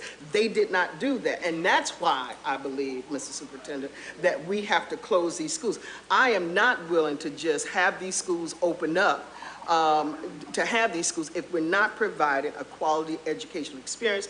We have not done that, and this is the consequences of what we have not done in this district. And of course, you just got here, Mr. Superintendent, so I'm not blaming you, but this has been the experience and the history of this district for decades now. So now what's happening is, the chicken has come home to roost, that people are now don't want to be here. And unfortunately, we tend to think that just because many of these parents in this district come from the inner city, are poor, that they can't make the right decisions for their children. What they've shown us, we've gone from, I think, a high of like 37,000 students to where we are now, less than 27,000 students. They're showing us they want a quality education, and unfortunately, this district has not provided. It is focusing on adults and it has not focused in on children. And so to expect for us to have our children to be in these buildings where the education is going to continue to be questionable, I don't think that we should be having the pre-K programs to bring in 500 students when their experience is going to be, and I just believe it's going to be, worse than it is within community-based organizations. And that's not necessarily talking about the quality votes per se, but there are more services that are being offered for these students in community-based organizations that they have access to than they have in the schools. Any other questions or comments on the, yes, Commissioner Shepard? So I know that the amendment is to actually just remove the language, so I'm going to talk about it now because I don't know if it'll go through or not. I'm trying to find the most respectful words because I'm going to start my comments off by talking about City Council, who sent us a letter in regards to their opposition to this proposal. And had we gotten that letter if I had gotten a hard copy of that letter, I probably would have crumpled it up and threw it in the trash because it is garbage. I have not heard anything from City Council in the midst of this crisis for months. And it's so appalling to me that we as a district are continuing to not only reach out to other municipal bodies, but also to the community in regards to the fact that we are trying to lift this district up out of the ruins that it is going into right now. I'm hearing my colleague, and I respect Vice President's perspectives, but to continue to talk about our district is failing, we understand that. And the problem that I have with City Council telling us that they oppose is that they offer no solutions. So to me, I always call it, and I feel like that is just complete political theater. We have a mayor who has gone down to Albany just a couple weeks ago that talked about the city of Rochester decreasing the funding that they're giving to us. She also talked about how the city of Rochester is also facing their own $40 million deficit gap for their all funds account. And so instead of everybody trying to work together and try to figure out how we're going to fix this thing, we have people that are cherry picking the issues that they want to come out on. I am frustrated, and I'm trying to be as respectful as I can, because we're talking about we're always trying to save adults, but we have a proposal on the table that has some type of strategic matter to it in regards to us addressing how it is that we are continuing to bleed resources out. We always talk about giving families and students choices outside of the district. We have a proposal on the table that's talking about investing in the district to bring families back into the district to lift up and try to change the trajectory of student enrollment. And I'm frustrated because there's so many people in this community. I see many leaders out here that I really humbly, wholeheartedly respect you all. And I really just wish that we all could come together when we're talking about how it is that we're going to fix this thing. The school district can't do it all anymore.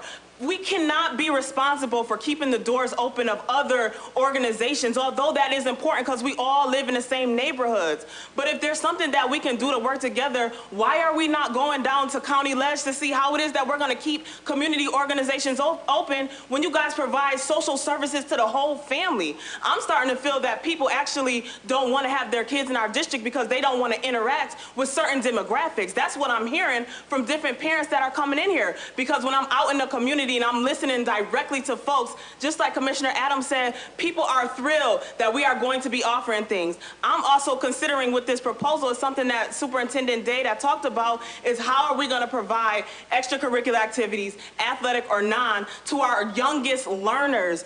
He's looking into doing a STEAM program after school. I'm trying to understand what is the harm and what is the frustration? Is it really that we're trying to invest in our district and people really don't want to see our district thrive or go in the opposite direction as failing? Or is it that you are trying to keep the doors of your CBOs open? I empathize with that, and I'm telling you that I will fight for you, but I'm also going to fight for this district as a commissioner if we're going to invest in our youngest learners, which is going to be an increased enrollment of our pre-K slots. Yeah, Van. Well, let me go down here to Commissioner Powell, Okay. and then I'll get you Commissioner LeBron. Some of the history on pre-K, as the keeper of history, I feel obligated to bring some of this to the table. You know, we have a higher ratio of CBOs today than we did when it was originally created. And that's, I believe, more a function of the fact that we've had to close elementary schools, that we've had to and that we've had to displace elementary schools and put them in swing space as part of the FMP. That's the largest part of what has limited the number of seats that we have for pre-K in our elementary schools. Now, there's always been a dynamic of this. Every time change is made, there's always been an argument that on one side, our RT, one year I had RTA pre-K teachers calling me up saying they're trying to do away with pre-K in our schools. They're sending all of the slots out to CBOs. And in the same year, CBOs were coming to us saying they're trying to put us out of business. They're trying to bring all of the seats back into the district. They don't want to do community partnerships anymore. And the fact of the matter is that Robin Hooper and her department oversees all of the quality control for both our schools and the CBOs. When there's a CBO that doesn't live up to standards, or their facilities don't meet the requirements, or what have you, that CBO doesn't make it onto the list of pre-K sites that we approve every year. Sadly, we have not had new seats open up within our schools for many years. So the ratio has gotten out of whack. And quite frankly, anything that gets us back to where we were with having more of those seats in-house is okay with me. We did a fine job when we had 55% we'll do a fine job when we have 55% again. Why? Because we have the same people overseeing. Now, if there are some classrooms that end up closing in CBOs, I don't think we're going to be putting anybody out of work because there's only so many people who have credentials to do pre-K. And if we don't have them right now because the ones we have are in schools right now. And if we are opening up a new site, we're going to have to hire new teachers. What teachers are they? The ones that lost their classrooms in the CBOs. In some respects, it's a zero-sum game that's not going to harm the community overall. And also, the fact is, we also don't know which parents want to be in district placement versus in CBOs because we only had so many seats to offer. When we have more seats to offer, we will know, by virtue of supply and demand, whether parents truly do have confidence in us. Right now, our seats are full. We know that those who have come to us have confidence in us. The unknown is how many more will have confidence in us, and we'll find out the answer to that when we open a new center. Commissioner LeBron? Yeah, so since we're just talking about it now, I just want to point out again that 44 is a building that's going to require extensive construction. And my biggest issue with the proposal to open the UPK centers is that nobody on this board at this very moment can tell me or the superintendent a detailed outline of where we're shifting priorities and how we're going to pay for it. And while we have a $35 million deficit this year and 55 to 60 million to close for next year, to put ourselves in a position where we're already going to be making extensive cuts.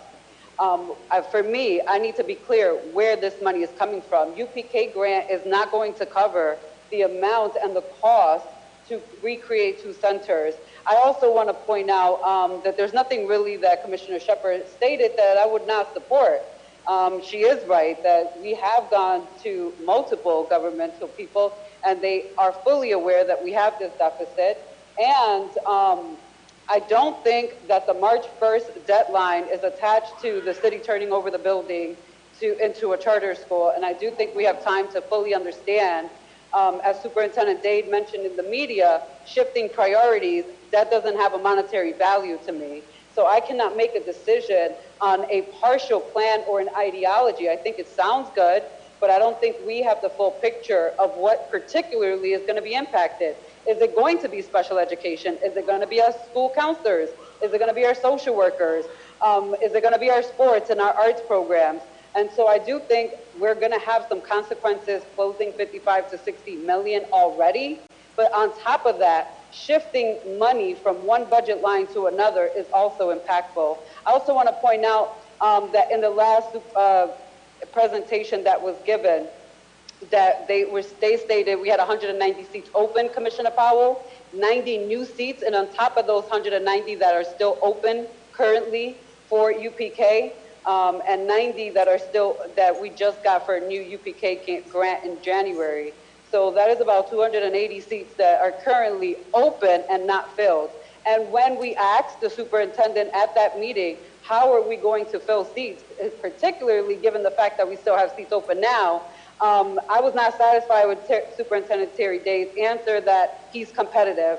That is not a concrete answer for me. I would like to see an actual plan of how we're going to recruit, how we're going to retain, and until that is presented, I will not be supporting these things. However, I do understand that we do need to save money and close buildings, and that's the most unfortunate part for me in the fact of this deficit. But I also know, knowing these numbers, that we are going to have some severe financial impact in our district and across the entire district.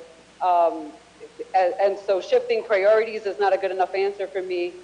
Saying because I'm competitive and I will fill these seats, that's not a real plan for me. And so I can't support those things. Vice President Elliott. Yes, just to respond to Commissioner Shepard's comments around CBOs, and I would say respectfully to my colleague, the fact is that the CBOs, those UPK and EPK programs work. They are successful. That's the bottom line. And I think that is because of the community-based organizations' involvement in UPK and EPK that makes this program a nationally recognized program. Thank you. Commissioner Malloy. I appreciate all of the comments of my colleagues. And I just wanted to say that I really appreciate the relationship that we have with all of our CBOs. Over the course of the last few weeks, I've received over 200 emails, and I've done my best to respond to all of those emails. I have a few more. I think I have like 20 more to respond to, so if I haven't gotten to you yet, I apologize. I've had the opportunity over the last 2 weeks to meet with a number of our community partners and also tour some of our own facilities. I toured Reese's the other day, and I was blown away at what a pre-K center could look like and does look like in the city. But to Commissioner Elliott's point, she says, you know, we have these partnerships with CBOs that are already successful, and they're doing great things. And I saw that even today as I toured the VOA facility, as I toured the ABC Head Start facility. And I was so incredibly impressed as an educator at what I saw going on there. And I really hope to continue those crucial partnerships with our CBOs. They are providing for some of our most at-risk populations in the city, for some of our most disadvantaged families, and they are helping to build community, and I respect that. So thank you for hosting me and for letting me see your facilities, and I look forward to the partnership, because that's what this is, and I want it to be a valuable partnership. You're part of our educational process. I'm also concerned, just as a community member, that, you know, when we alienate any of our community partners, we lose trust, and trust is already lacking in this district, and I've watched that trust decrease over the last 20 years that I've been a resident of the city. I'm also concerned that there are so many unknowns.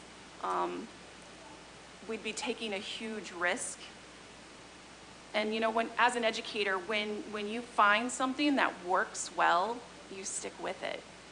And you continue to do that. And I think that, you know, I'm looking at our own UPK, EPK programs, and our CSD does a fabulous job. And all of the teachers in our program, kudos. Our CBOs are also providing excellent programs with with the same results. One of my biggest concerns, I think, as a teacher is for a new pre-K center, when we're looking at certifications for our teachers. Just because someone is certified for infant through 2nd grade, if they haven't been working with a certain population for years and are suddenly thrust in that position, I'm fearful of that. I teach 9th and 10th grade world history. If someone thrusts me in a senior level course, that's going to be uncomfortable for me because I'm used to working with 9th and 10th graders. The same can be said then of our smallest students. I don't think necessarily there are great teachers out there, but if you've been working with 2nd graders your entire career and are suddenly working with 3-year-olds, I think that can be a huge adjustment. And we want to make sure that the best teachers are in those buildings working with our most vulnerable populations, because that's their introduction to our school system. I also wonder how this plan fits into our future placement policies as a district, which we know really need to be revamped. I'm concerned about how this fits in with our overall goals as a district, and I want those to be clearer. But I also know that I was elected to disrupt the status quo and to disrupt the failure that has been our district. And so it's a tough decision for me this evening. And I would urge you, Superintendent Dade, and your staff, I would urge you to please work closely with our CBO partners moving forward, involving community members in the process, making parents feel heard. Because if this plan is going to be a reality, we need to make sure that we're treating our community with the respect that it deserves. Vice President Elliott. I think this may be the last thing I say, but yeah, I'm trying to convince my colleagues to support this amendment. You know, we have heard people say, well, you know, parents not involved, the community is not involved. And every time that the community has tried to get involved, they've had their faces slapped. And, but, you know, when we look at, you know, other more powerful groups, they seem to, except for this last budget cycle, they didn't get their way this last budget cycle. But it just seems that there's more value in having the kind of working relationships with our parents and our community-based organizations than it is to try to keep two buildings. And that's just concerning. Because so now, you know, I don't know how I could trust this district. Because if you can't support our children and our parents when they have done an excellent job, and to put this before us for our consideration, I don't know if I could trust you. And I'll say this to my colleagues, and many of them were not on this board at the time, but I'll just put up there 690 St. Paul Street. How we had supported, everybody voted in favor, and we still are now paying a $15 million building that had all this asbestos in it because we didn't have checks and balances around 690 St. Paul. So it doesn't make fiscal sense. It doesn't make sense to bring kids. Aren't there other priorities that could be worked on that'll be more cost effective, that will really build this district to the point where it's having a quality educational experience? Can we focus on that? I don't get why would we try to pimp the community-based organizations with their program to try to make the district program better. And so in that regard, I disagree with my colleague, Commissioner Shepard, because I think that we can do other things in order to make this district successful. This seems to me that you all are taking advantage of this because it's low-hanging fruit and you're not doing the work, the real work that needs to be done in order to offer a quality education to this community. Commissioner Shepard. So I want to be extremely crystal clear that this is not about pimping anybody. Like, these are our kids in our community. We're talking about an education institution that's trying to provide education for the kids that live in the district. I'm confused at why people are trying to twist specifically my thoughts, and what I am trying to convey to this community is the fact that we have taken in, we have listened to parents that have come forward, that have talked about their concerns about wrap care. We're talking about offering before school and after care wraparound services. We're talking about addressing transportation needs. So I'm just confused, and a lot of times when we have controversial issues like this, you're only hearing one side that comes to speak at the mic. There are so many more community members out there that we all interface with every single day, that are in favor, that are not in favor, that talk about their concerns, that talk about how excited they are. All of those things have to be taken into account.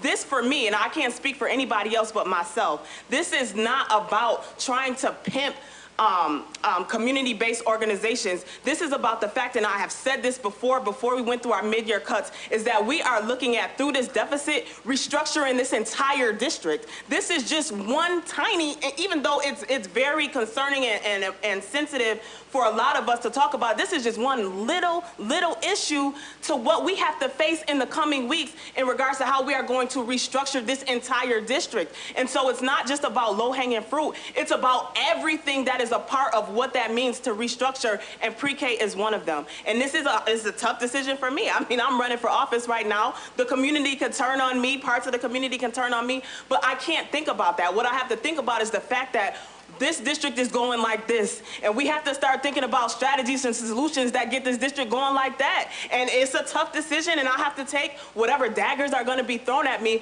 but I hope that through this decision, and when we start to see what kinds of impacts are going to have a ripple effect through our CBOs, is that people realize I'm not going anywhere. And I have shown people that even though it's not my lane to be going to city council, or not my lane to go to county ledge, that I'm willing to pick up that fight for you, because I realize that all of these things are connected. Through this one decision, it should not cripple a CBO. And if it does, that's problematic for our city. That's not problematic and rests on the shoulders of the school district. That's not right for people to continue to say that we have to lift everybody up, yet we're in a deficit facing something like this, and people are not around to help us get the financial resources that we need.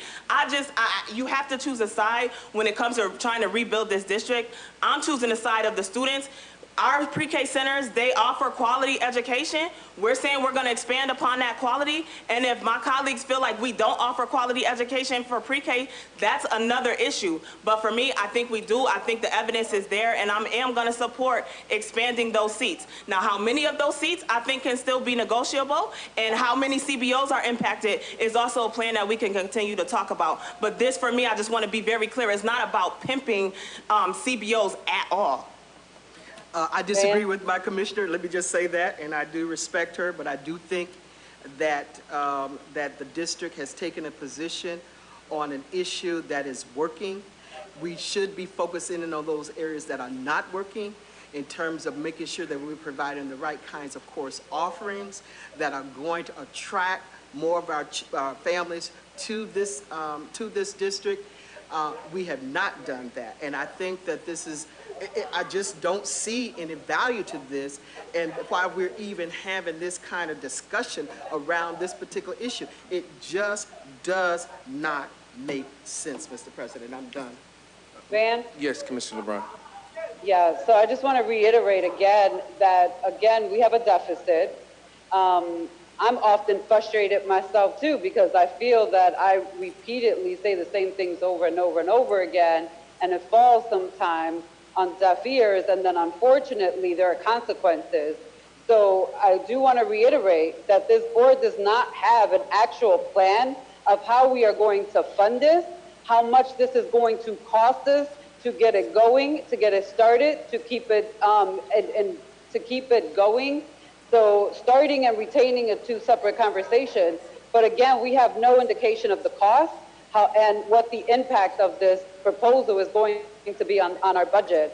So I just want to make sure, I was very clear on my social media today, but I want to be clear on this record that I do believe this is not only going to cost us more money, but it will absolutely have significant negative impact on our budget moving forward, not just in this year, because these type of decisions are impactful year after year after year.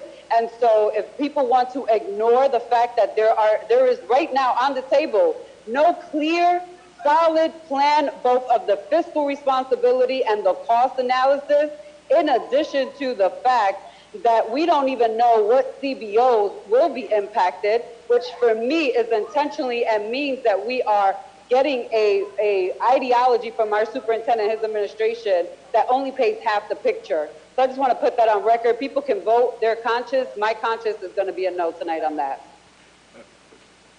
Superintendent Dade. So with regards to funding, and I believe it was addressed in other meetings, and it's not going to meet everyone's satisfaction, is that there is a shifting of existing funds that occurs as you look at the CIP funds. This board has engaged in lively conversations, whether it was with regards to renovating existing rec centers and the like. All of that comes back to the same discussion and debate with regards to how are you utilizing existing funds that are within our budget. So Mr. Schmidt has articulated that we have the existing funds that are necessary to get these buildings up to code. It's within our CIP, and the reimbursement rate is well known to the board. So again, I've been a part of those conversations, so I know that that is not a popular answer. So we're trying to figure out how do we get to a point where we're better articulating where our funds are being spent and the fact that there's going to be a shift in funding priorities as things happen. But that's where the funding conversation is coming from, is not adding to our deficit. It's a shifting of those funds within our existing budget. Vice President. So Vice can you hear me? Go ahead, Commissioner LeBron. I'm sorry, Vice President Elliott. I just want to state, though, that the 44 building is not part of CIP. If it's going to be put in this year's budget for next year, that's a separate conversation. But that should have already been laid out to the board, specifically how the funding, again, is going to happen to fix 44 and make it an acceptable building for 3- and 4-year-olds. And in addition to that, we need to understand what shifting priority actually means.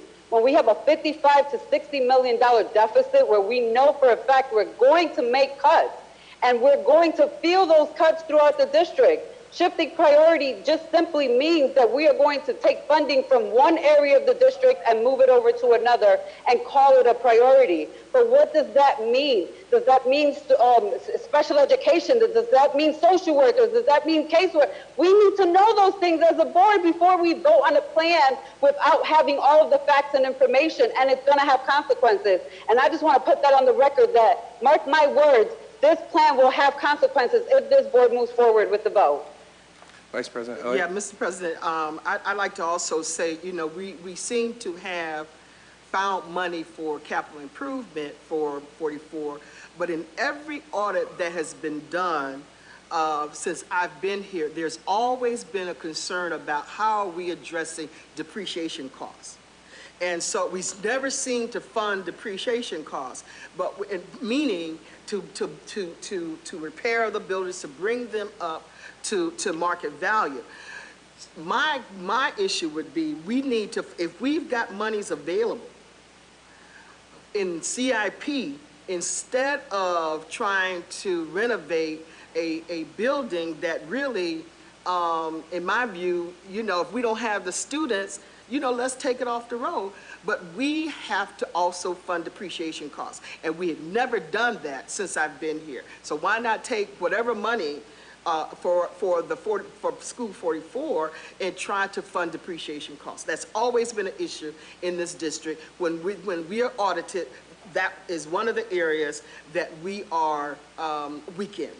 Thank you. So I'm not the Chief Financial Officer. I wish you were here, but I want to respond to. No, I didn't mean Chief Financial. I meant Mike Schmidt. I don't see He's Mike around here. somewhere.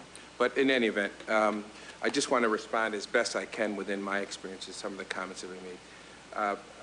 Mike and our Chief Financial Officer might disagree with me, and I would, of course, defer to them. I don't think you can, this depreciation that you're talking about, I don't think you can take money that's in the CIP and use it to pay depreciation costs. It doesn't work like that. As I understand it, and I attended both those meetings. Mike is here? Yeah. That's okay. You can come on up, Mike. So Mike, if you could address, before I go say something that's ignorant and stupid, why don't you tell us where the money is going to come to, and I think I heard you say this at a meeting. I think I heard you say this at a meeting at number 44 school, Mike, that this money was to not at number 44 school, but regarding number 44 school, this money was going to come out of CIP, and that my recollection is that money is reimbursable. But go ahead, give us the facts, give us the. And guys, by the way, don't keep it very complicated. I just want the short answer. Mr. President and Commissioners, you don't exactly fund depreciation. The district's financial statements does have, as part of its fund balance, a net investment in capital assets that does represent the future depreciable cost, however it is adjusted for the outstanding debt. But that is exactly where the concept of funded depreciation will lie. So, thank you.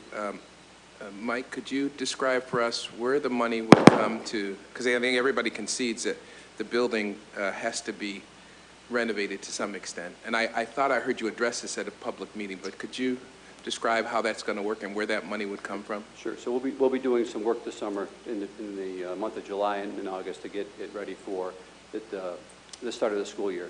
The long-term plan is to use future CIP projects, which would be summer of 21 or summer of 22, which we can do much more extensive work and have the projects renovated. All that plan would come back to you as a board for approval. So that money that is expended is eventually reimbursable, right? And if it's a CIP project, yes, sir.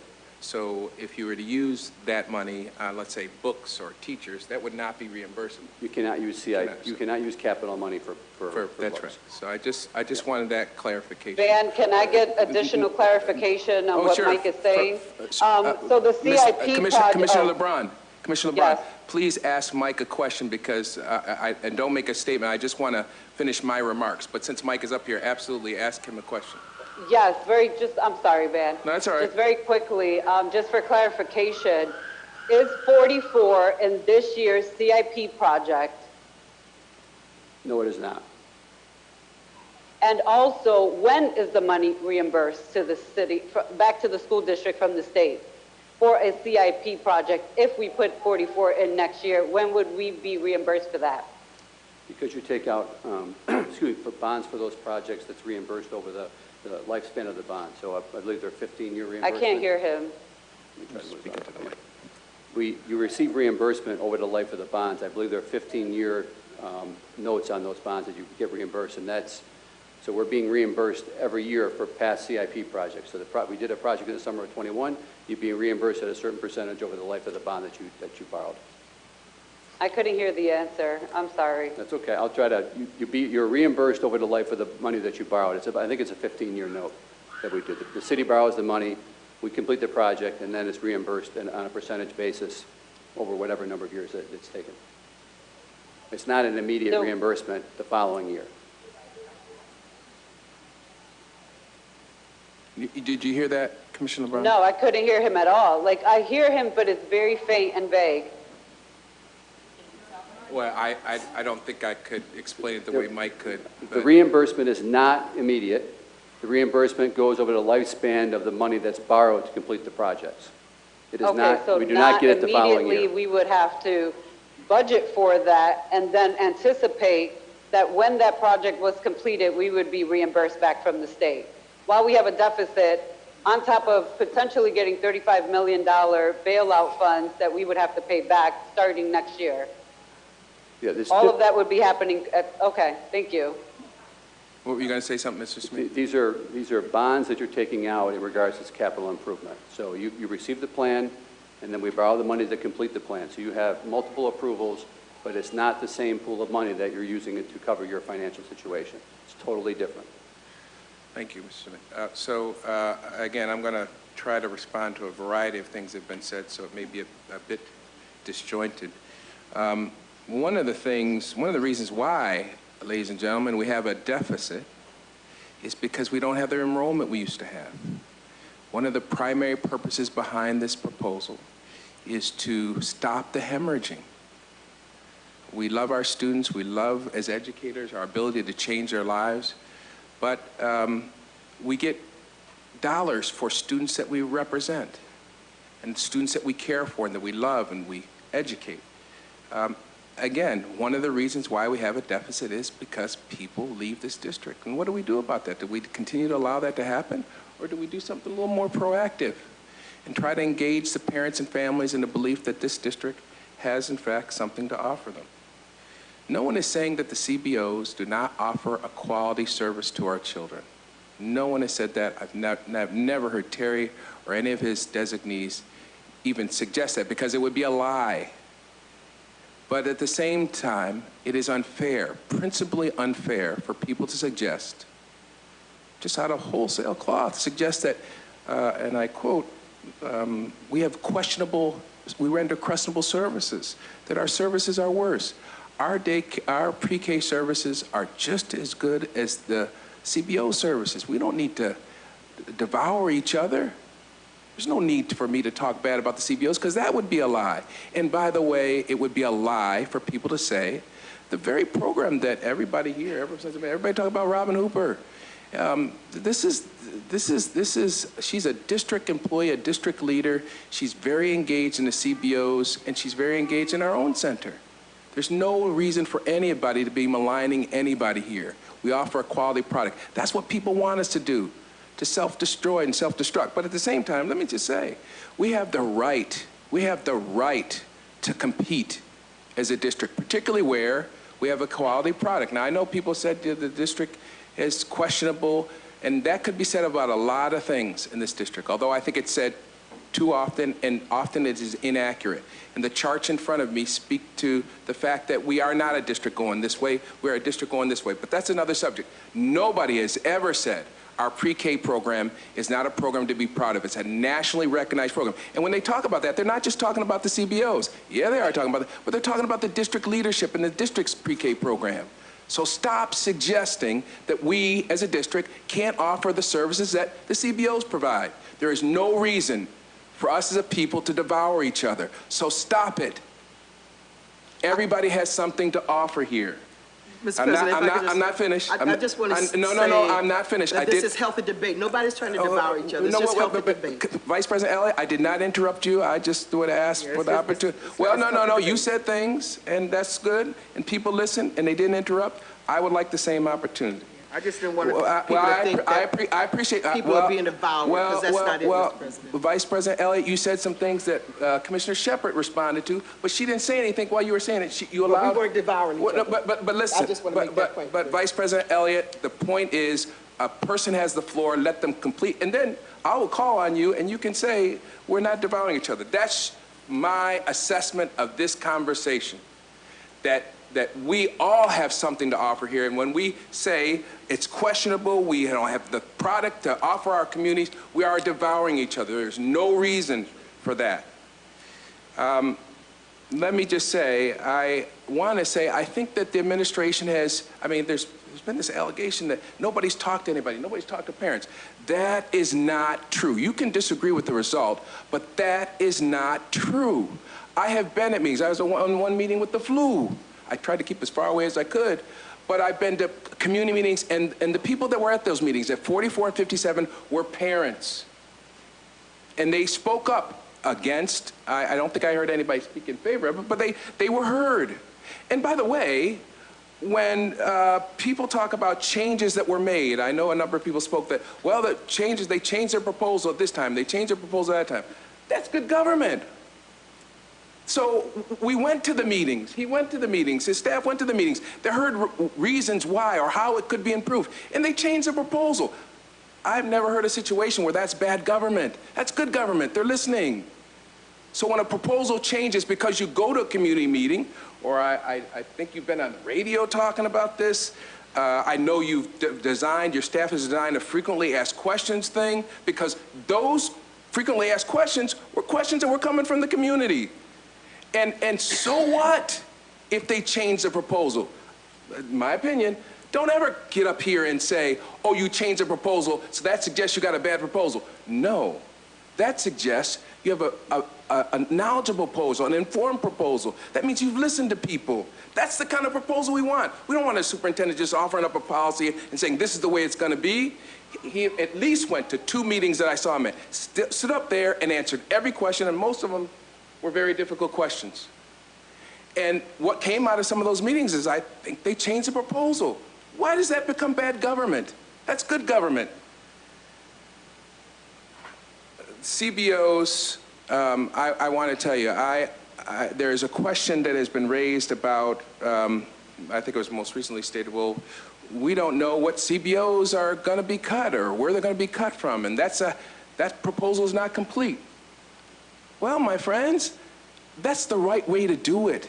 Would you want a proposal that began by saying, okay, we're going to eliminate this group, this group, this group? Instead, as I understand it, there's going to be a process that I, as a lawyer, would describe as due process. People are going to be heard. They're going to describe what product they have to offer and how they provide those services. They shouldn't be identifying the CBOs in advance. This would be a madhouse if they came in here and said, okay, we're going to X out this group, this group, this group, this group. They're doing it the right way. They're saying, this is the approach that we're going to take generically, and then we will discuss through the community and through conversations with CBOs who is going to continue to serve our children. That's the right way to do it. The other thing the other reason why I like this proposal is, you know, as a district, we frequently are in sort of a reactive mode. We're always responding to things. But what I said to the superintendent, what I like about this proposal, and reasonable minds can disagree about this, you know, because Vice President Elliott and I might disagree, or Commissioner LeBron and I might disagree on this, I don't think they're irrational. I hope they don't think I'm irrational. But reasonable minds can disagree about this. But one of the reasons why I like this proposal is in this context of crisis, and this district is always seems to be in some kind of concern or challenge. This is a proposal that is forward-thinking. It's saying, hey, listen, we got a problem because we're losing students. We need to do something about that. And by the way, we are charged with protecting this district and its families and students. With all due respect, and I don't know if this is what Commissioner Shepard was saying, our job is not to protect CBOs. Our job is to protect this district and its families, right? Our job is to work with CBOs and community organizations, but not to protect them. And so, in this regard, it is healthy for this district to think, how do we protect and enhance our families, our staff, and our community? This superintendent is bold enough to believe that we got a product, a service that can do that as well, if not better, than anybody else. And damn it, it's about time this district had the ability to articulate and the confidence to articulate that we can do stuff as good or better than anybody else. There's nothing wrong with that. And anybody who challenges that, respectfully, you don't need to be here. Because we gotta believe at some point that we're not the worst. At some point, we gotta believe there's something that we have that is better than other people, or we're doomed. And those parents will continue to vote with their feet. The other thing that I like about this proposal is, if you listen to the superintendent very closely, he's not just talking about stopping the hemorrhaging at the beginning of our educational journey for our children, but if you listen very closely, he said, at some point, and I'm hoping sooner than later, we will begin to look at the other end of the spectrum. What is happening to our students at the secondary level? Can we build something, as Kevin Costner would say, that we build something where they will come at the secondary level, build magnet schools, will entice our older children and their families back into this district. That's the kind of forward thinking that we need in this district. We have to stop responding to, oh my God, we got this crisis, we got this financial crisis. You will not get out of a financial crisis until you start rebuilding a number of families and students that come into this district. That's where I see this proposal as having true value. In the short term, I believe the superintendent when he says, because I hope I'm not wrong, the money saving is in the school closures. That's where the money saving is. And for anybody there wearing a long face, think about why you would be wearing that long face. If we're saying, and we have the facts that show, that district pre-K programs service children well, just as well as CBOs, why would anybody be down about that? And by the way, we have a parent on our board that says, in his neighborhood, there's a lack of pre-K centers. Why would anybody in this audience, anybody watching on TV, carry a long face when we're talking about expanding the product, the service, the ability to students and families where they don't even have it? It's time for us to begin to believe in this district. And you might not think we warrant that belief at high schools or at middle schools, but there's no question that at the pre-K level, we have something to offer families that is as valuable as the CBOs. So I will support this 101%. Mr. President? Yes, ma'am. Let me just, I just want to be clear that when there is debate, it doesn't mean that people are devouring each other. It is healthy debate. This is an issue that a lot of people are concerned about, and we need to be able to articulate our positions as we feel that we need to express those positions. Even with Commissioner Shepard and I, we are different on this, but it does not mean that we're devouring each other up. It means that we are expressing our views, just as this community has come and expressed its views. And so to say that we can't have healthy conversation around this and it be perceived as we devour each other, that's not the case.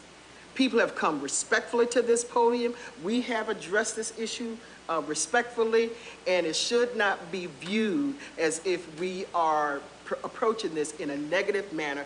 These people have come here very professionally to explain why it's important for these students, our children, to continue in the relationships that they have within our community. And so I just wanted to make sure that that's on the record.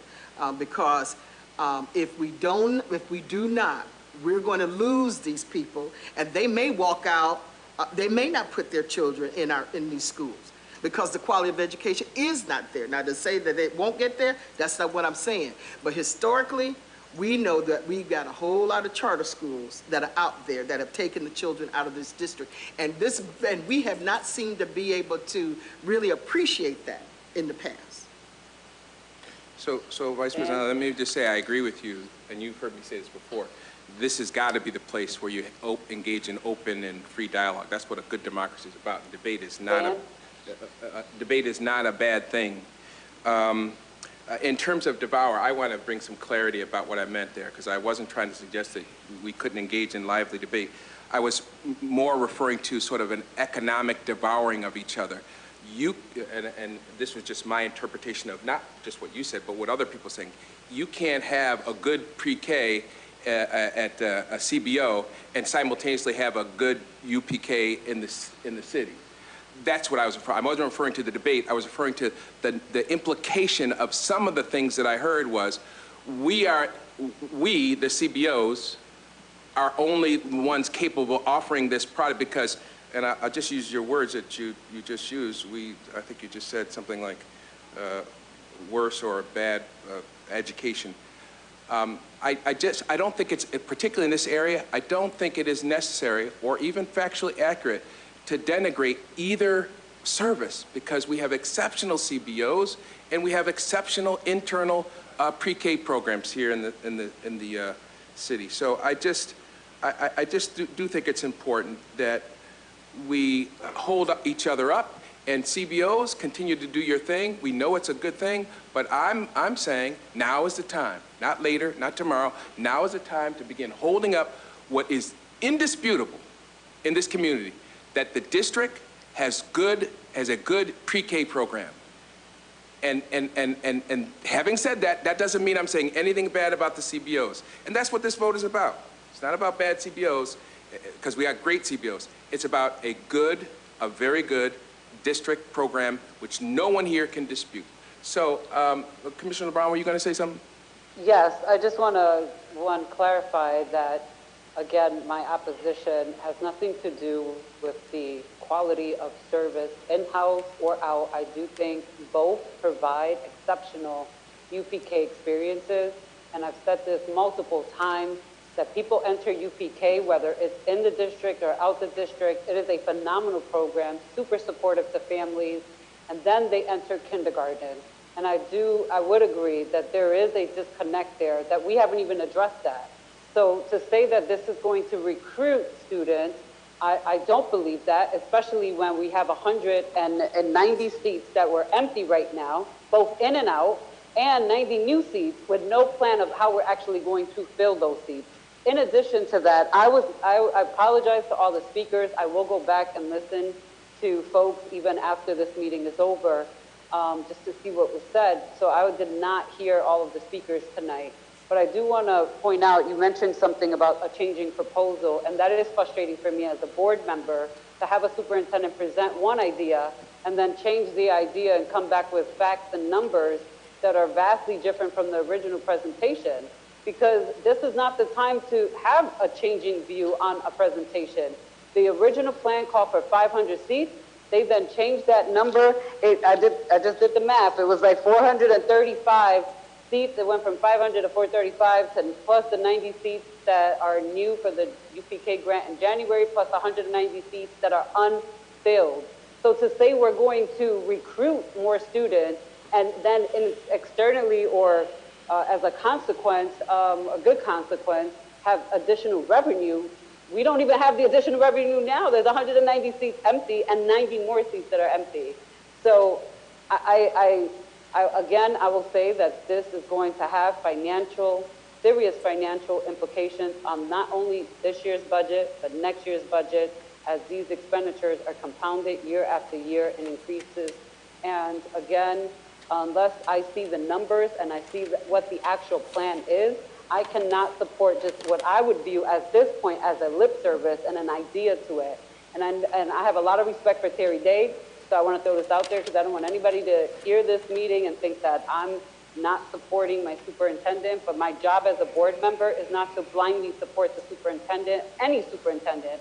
And that was my biggest issue even with the previous superintendent, that the board did support very blindly a lot of the great ideas that were said verbally with no actual plan to review and understand how we were going to get there. It was just like, she had a great idea, oh, let's support this great idea. You can have great ideas, but how is that going to be implemented and rolled out? And that has not really been spelled out in a concrete manner for this board. But again, if this board, I respect everyone's decision to vote how they want.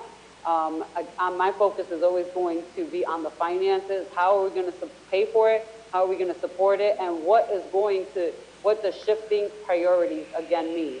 And I think that the board needs to be conscious about that and mindful as we move forward, that we still have 55 to 60 million to cut. And once we cut those shifting priorities are going to have an impact. That's it. Commissioner Adams? So I just got to be me. I'm not even in a hurry no more. I done told my boss I'll be late to work tonight. But I cannot sit here and we be offended by using the word devour, but then you throw me in using the word pimping. We can't be deflecting like that. Let's keep this funky and real.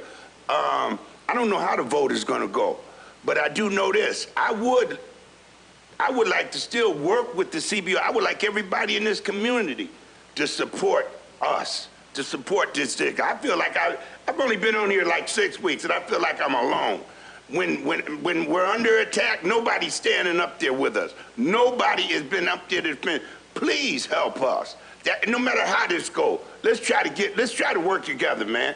People ain't really getting shut down. All the CBOs is not real, and I don't believe nobody here believes that all the CBOs are going to be closed down. That's just not true. And what my request to you is, please, let's try to work together, man, so we can do something for these kids, man. My kids and your kids too, man. And with that, I'm clear, man. The deflecting, the open debate. We can debate all night. I didn't call my boss already, so let's go. I would just say what it brought to mind, when this program is very successful, nationally recognized, but what happens is when they get into first, second, and third grade, we had a grandmother to come out to present to us, we talk about these kids being geniuses. But when they get into our system, then they get into special education. And so we're not providing, I'm not convinced yet that we're providing the kind of quality programming that will make our children be able to compete in a global market and that we can reduce the dropout rates. Somehow, and that's a serious concern for me because they are prepared when they're in, particularly when they graduate from our UPK programs, but something happens when they get in this district, we fail them. And that's my concern. Yeah, Commissioner Shepard. I just want to say it because it just makes sense for the conversation. So, a lot of times we're trying to do one thing at a time, and people have this preconceived notion that we have all this time to go slow and do step by step, but we have to do a lot of heavy lifting all simultaneously. We have to lift multiple issues. And so when I hear you, Vice President, say that, something happens when our kids start to go into first and second and third grade. I absolutely believe that. Our pre-K is top notch. When they start going into K, 1, 2, 3, absolutely.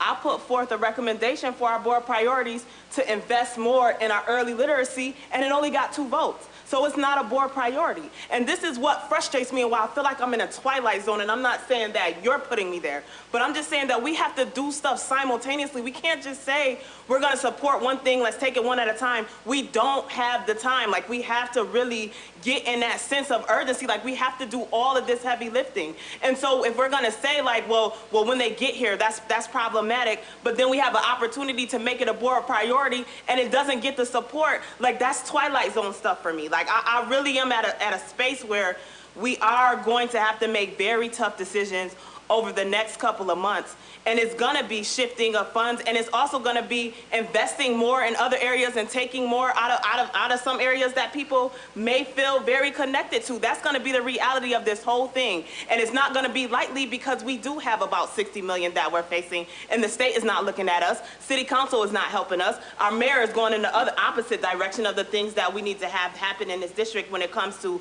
resources from the state. And so I just want us to all keep in mind that we can do things simultaneously. There's 7 of us, plus the superintendent makes 8, that we should be able to lift more things at one time. Okay.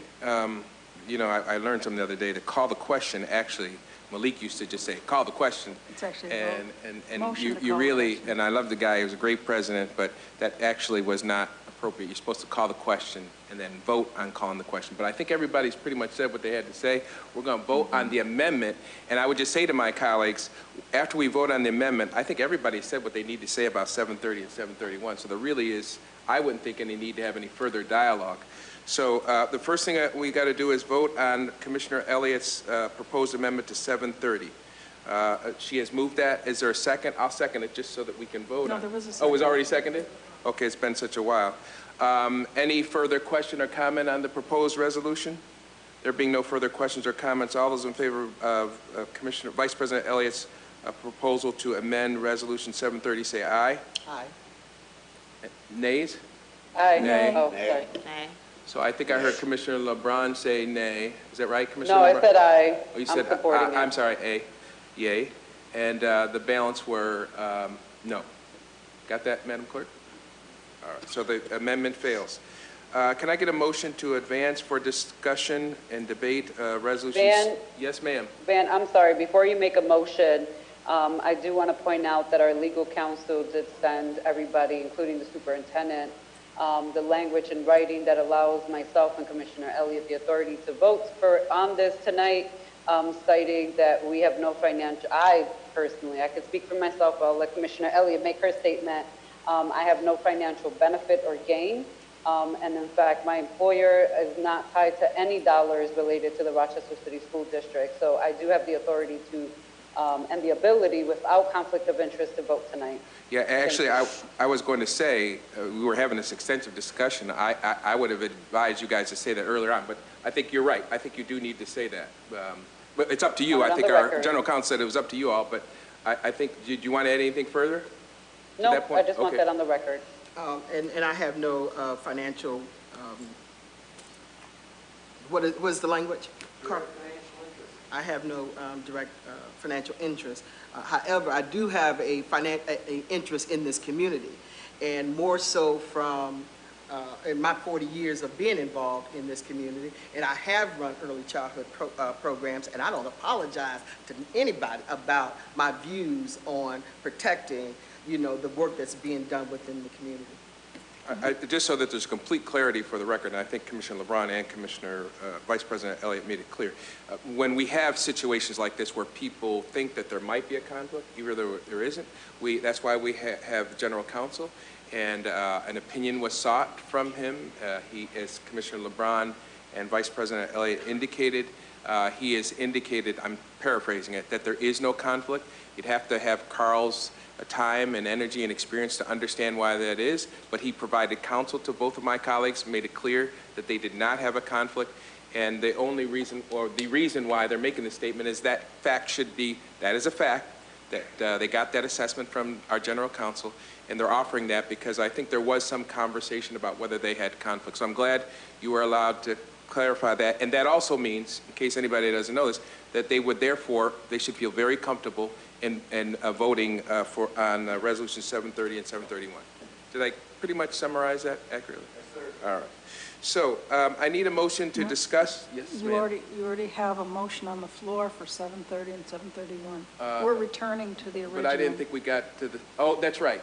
We did that before we went to her amendment. Correct. All right, so I assume there's no further conversation regarding 730 and 731? That being the case, all those in favor of resolution 730 and 731 say aye. Aye. Aye. Any opposition? No. No. All right, Madam Clerk, you recorded that vote? The ayes have it, the resolution passes. I know there's some folks here who are here to hear that vote. I think people probably need a quick break, and that will allow you all to exit if you choose to go home at this particular time.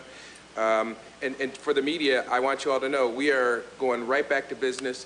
I would really discourage anybody from doing any interviews. We got a hefty calendar left, so we're going to keep on going after we take our quick bathroom break. Was that 732 as well? No. Those are separate. Those are upper and lower. No, 730 and 731. Did we vote on those both at the same time? Yes. Yep. So could I just say one thing? Yeah. Yep. So I just want to say the name Amy Levine, best pre-K teacher I know at number 10 school, and I just needed to say her name. Thank you. Yep.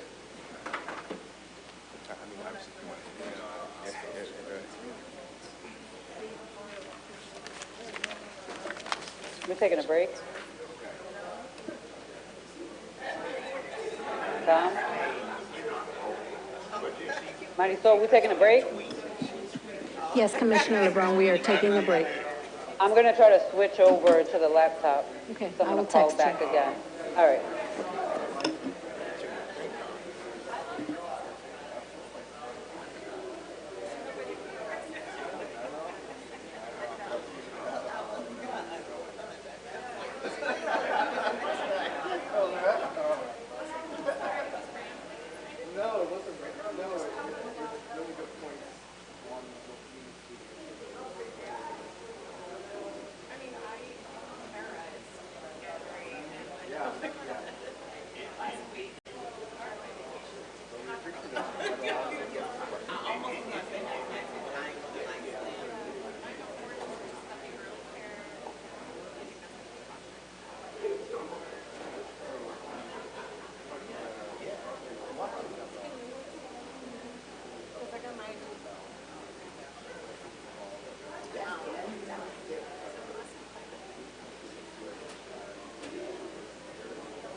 Not cold to me.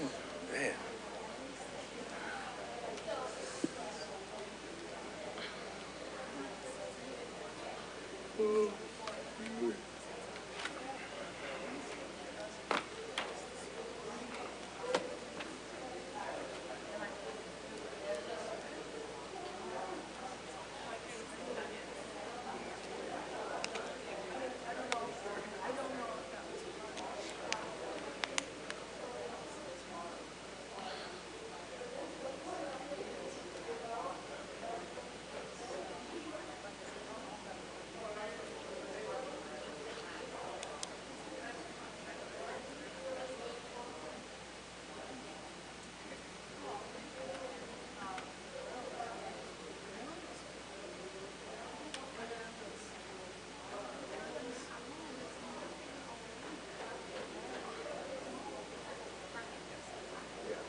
going to try to get started again.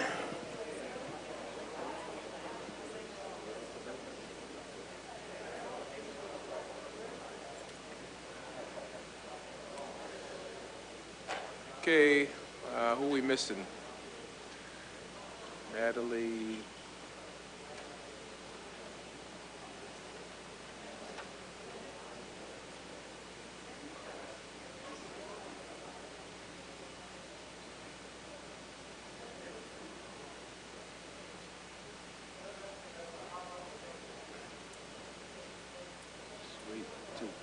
Actually, I think we have a quorum, so we could.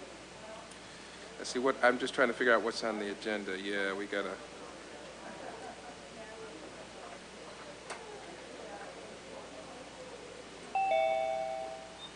we go. Okay.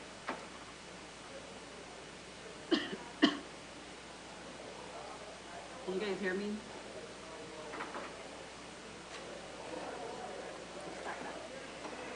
Yeah, trying not to.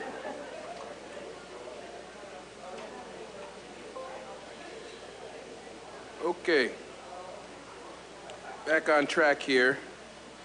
To my colleagues, I'm going to try to group, where appropriate, some of these resolutions. If you have trouble with how I've grouped them, feel free to, ladies and gentlemen, we're trying to finish up our meeting here. I'd ask that you continue your conversations outside if you could. Thank you very much.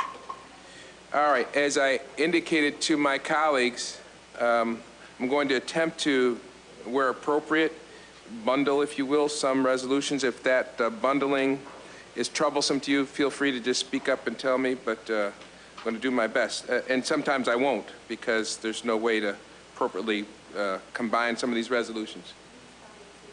I am. And as I just indicated to the clerk, I am going to begin with 664. That is the first item in your yellow packet. We've had a lot of discussion on this particular item, but to continue that discussion, if it's necessary, we have to have a motion. Is there a motion to advance 664 for discussion? So moved. Thank you, Commissioner Powell. Is there a second? Second. Thank you, Commissioner Adams. Any questions or comments regarding Resolution 664?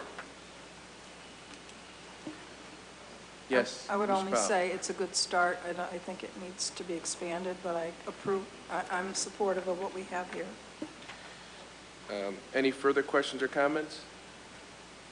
I too would add, I think it's a very good start, and I want to thank my colleagues.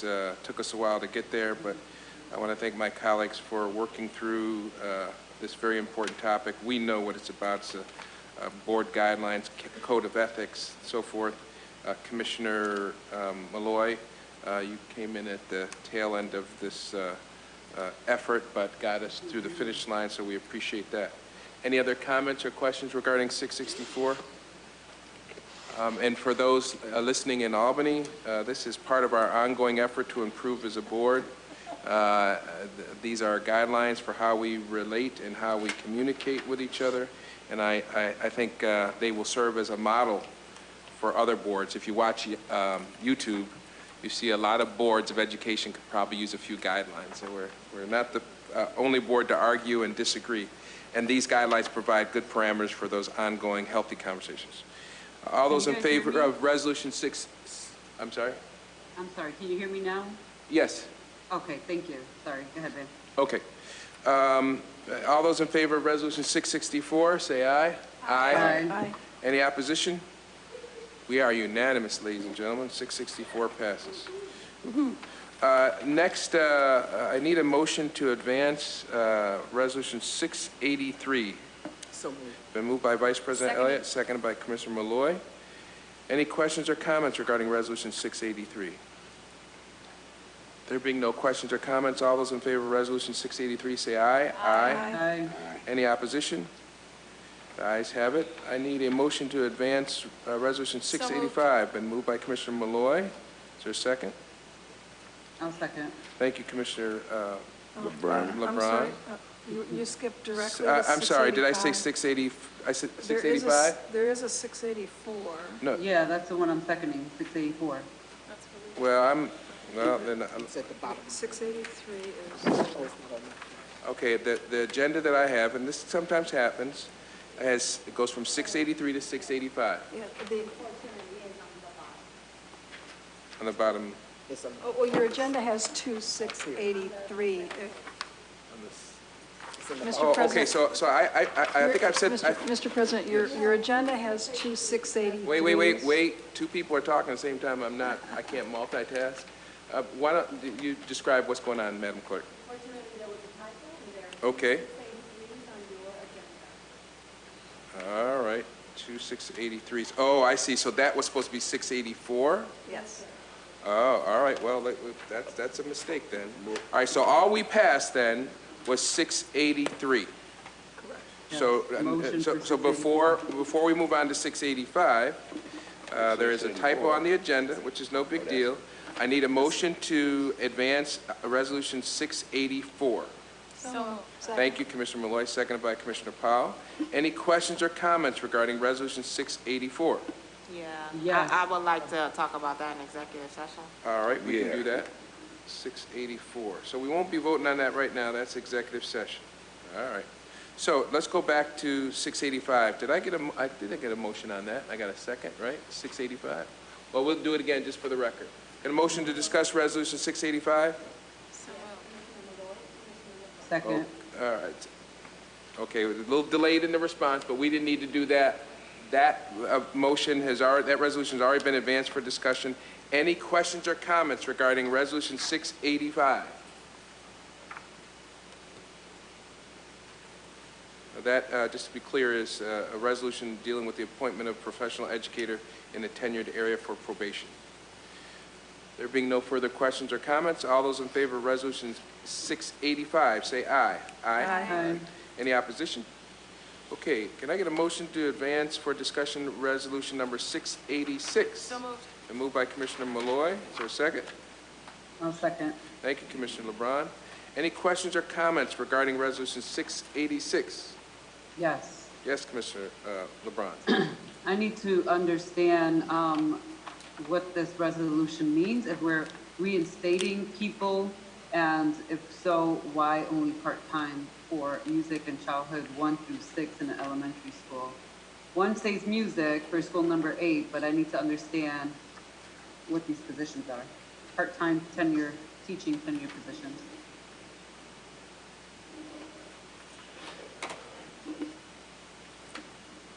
Good evening, Commissioners.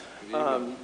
One of the appointments is in a job share, and the other is for a part-time position. So we do have a .4 FTE, and therefore, that's what the two positions are for. And the childhood 1 through 6 elementary school teacher part-time? Yes, that is correct. We do have .5 FTEs, we do have .4 FTEs. So we have part-time teaching positions for childhood 1 through 1st grade through 6th grade? That's correct. But why? It's a job share. So therefore, that is sharing with another individual. Okay, I didn't hear the job share Okay, I'm sorry. from Harry. It's kind of harder to hear from the podium. I'm sorry, is that better? Yes. Okay. Thank you. Okay. Any other questions or comments regarding Resolution 686? There being no further questions or comments, all those in favor of Resolution 686, say aye. Aye. Aye. Any opposition? All right, I need a motion to advance Resolution 689. So moved. Commissioner Malloy has advanced that. Is there a second to her motion? Second. Thank you, Commissioner LeBron. Any questions or comments regarding Resolution 689? Yes. Commissioner Shepard, and then Commissioner LeBron. Oh, I wanted to talk about an exec. Okay, so let's put 689. Commissioner LeBron, you want to talk about that in executive session? I don't, because I don't have a particular question about the individual. Okay. I do think it's important, though, that we answer at the very minimum why we would be contracting a long-term sub in a position when we do have a recall list and we just laid off at least 90 teachers. And that has nothing to do with the individual, but I do think we should answer that portion of this publicly. So the position is not a sub, it is a contract for a teacher that's in a encumbered position, basically meaning that the teacher that this person is filling in for is on a leave till the end of the school year. So therefore, the contract is effective between March 2nd and to the end of the school year when the encumbered or that individual is expected to return. Okay, but this is not a substitute teacher? No, it's not a substitute teacher. It's a, Okay. the That's term all- that we that's use all is I a had. contract because it's good for that particular period. Okay. Any other questions or comments regarding Resolution 689? Excuse me. There being no further questions or comments, all those in favor of Resolution 68? Oh, thank you. 68, I yeah, apologize. yeah. Yeah. All right, so we won't vote on it. Sorry about that, Commissioner Shepard. All right, that we will cover that 689 in executive session to answer Commissioner Shepard's question. I've decided it makes sense to merge Resolution 693 to 698. Unless there is something that someone wants to go into executive session, I'd ask for a motion to advance. Van, Yes, I ma'am. do. I would like to separate 693 out of that. 693 Yes. to go into executive session? Or It could just- be executive, or we could discuss it from now. I don't have anything, again, in particularly to ask about the individual on the list. My question is around whether this person is on the civil service list, and if we are following the civil service guidelines to hire for that position. So just let me say, from a procedural point of view, we could still bulk them together, 693 to 698, and then Harry or whoever the superintendent directs to answer your question, he answers your question. And then, when it comes to voting, you can just say no to 693 and yes to the balance. I mean, we've done that many times. So, so long as it doesn't have to go into executive session, Superintendent Dade, do you want someone in particular to answer that question? Eric, Thank you. did you get a motion in a second? I'll move it.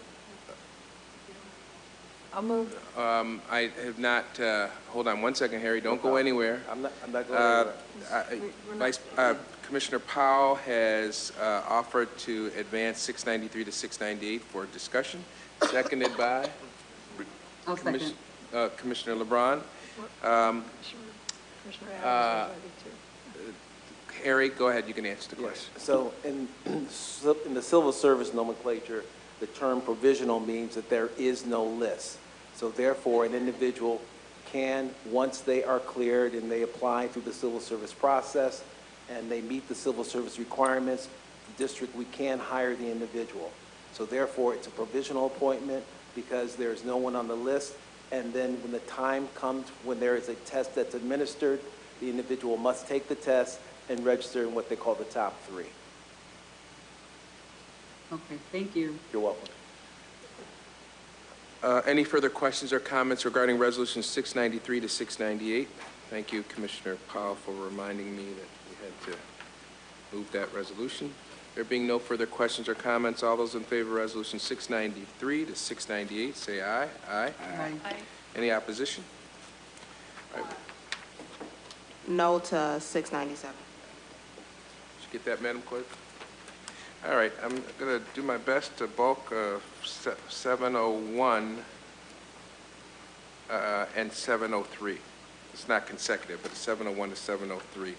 Can I get a motion to advance those two resolutions? So Is that a moved. typo, by the way? I see 703 twice. Could be. I don't have 701 at all, Van, on my packet, but, 701, you have 703. oh, yeah, I have 701. I apologize. Wrong page. So 703 is twice is a typo. All right, so, but still, I need a motion. And by the way, we've got to be careful about this. 703 is described differently. Which is it? 703 that's on there twice. It's 704 too, that's why. So 701, 703, 704.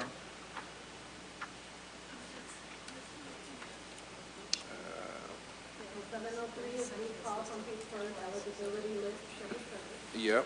And 704 is teacher administrative position abolished based on preferable eligibility list. So that's a typo then. It should say 701, 703, 704. Is that right? Okay, all right. That's all right.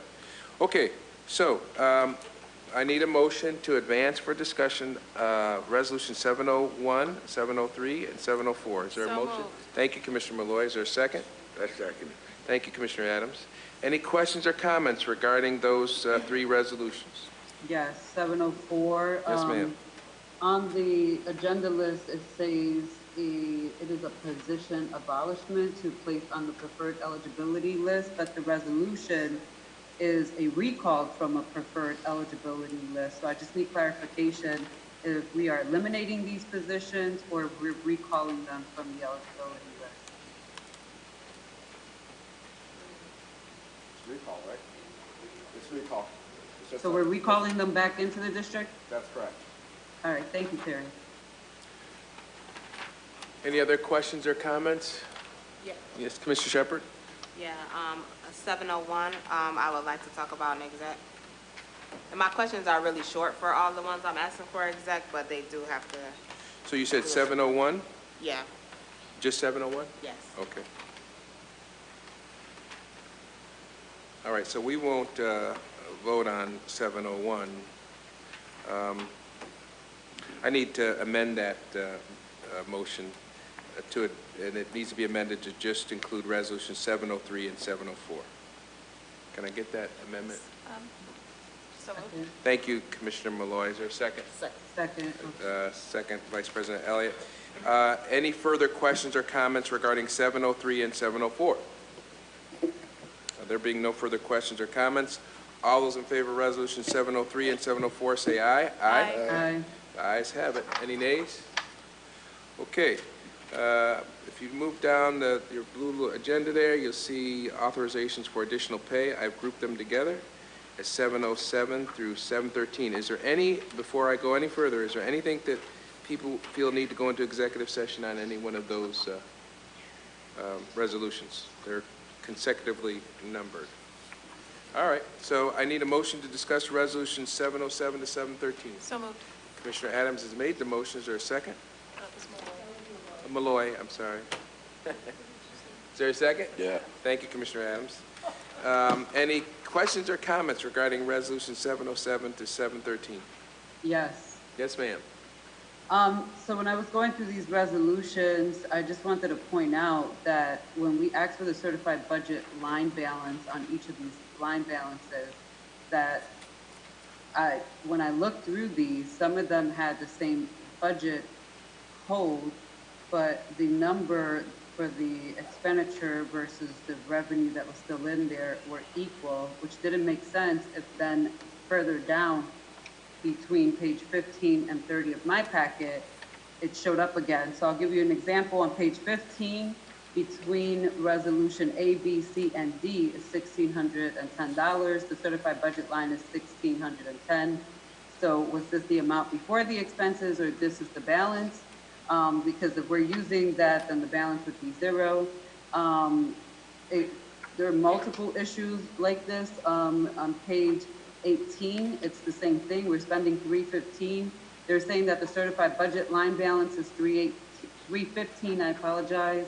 On page 20, same thing. The spending equals the actual certified budget line. I had another question that has nothing to do with well, it does. It's why do some of the grant names actually have the same name but different budget codes? But that I want on the board record, in the board question log.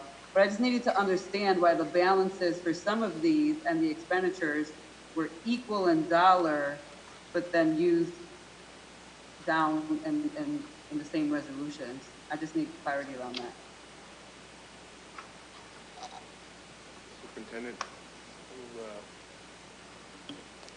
I'll start and then ask my finance team to clear it up. So my understanding, when you have a match like on page 18 of 315 to 315, that specifically within that grant, that line item right for that particular purchase was articulated as $315. So for that particular aspect of that Title I grant, College and Career Night, it would be $315 specifically. It's not saying that there wouldn't be another certified budget line balance within the same grant but it's denoted as a list of items that you're going to be spending the grant on. So that's my understanding, but I'm going to look to my team to clarify if there's any further information that they can provide. Sorry, they're huddling up, Commissioner LeBron, so you don't.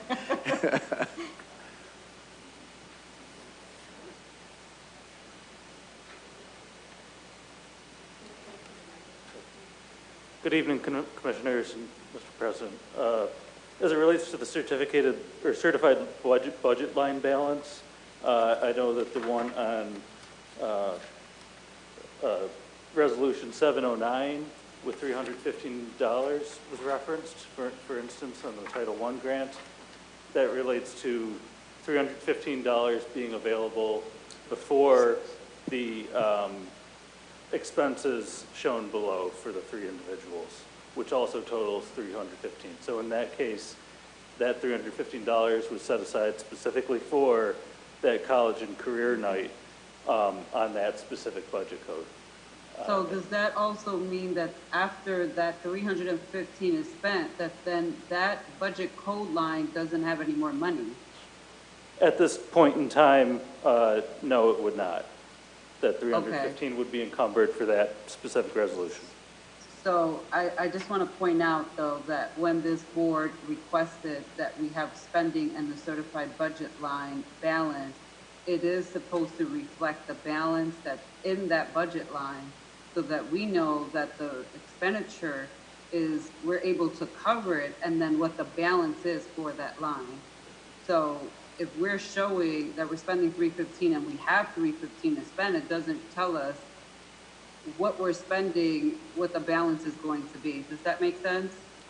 Yes, I understand, and thank you for the feedback. We can revise our process. Okay. Going forward. Any other questions regarding Resolution 707 to 713?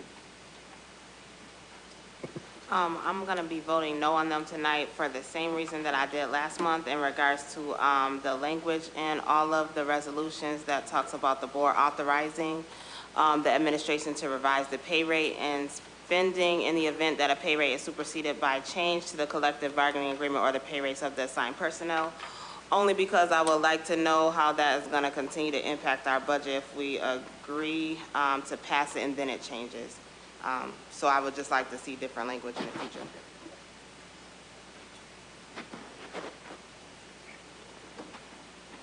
All right.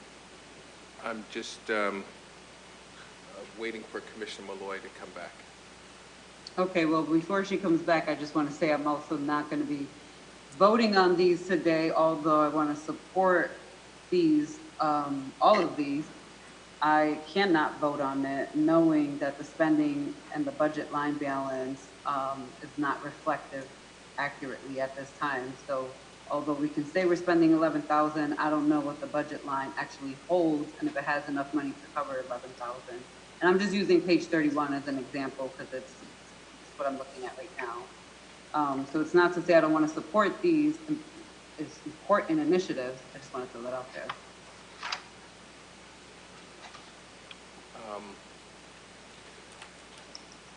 Commissioner Powell? Motion to table so that we can move on to the next set. That's fine. We'll table to Tuesday. Same date, just 5 minutes from now. She just wants to wait just till Amy comes back. So we're just going to table these until, let's say, 10:40. Hopefully she will be back by that time. Okay, I need a motion to advance for discussion, Resolution 714 to 717. Is there a motion? I'll motion. Thank you, Commissioner LeBron. Is there a second? Good. Thank you, Commissioner Adams. Any questions or comments regarding these budgetary amendment resolutions? Commissioner Shepard? Yep, I'm going to be voting no to these budget amendments only because I still haven't gotten clarity around if we believe that our numbers are matching up in regards to our budget to what the state auditors have discussed in the past. I still want clarity around that, so that's the only reason I'm voting no today. Any other questions or comments regarding 714 to 717?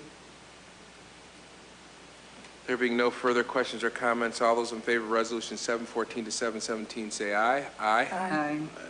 Any opposition? No opposition, I support, but I do have a question as to why we're waiting for Commissioner Malloy to vote on the other ones, but we're going to continue to vote on other resolutions.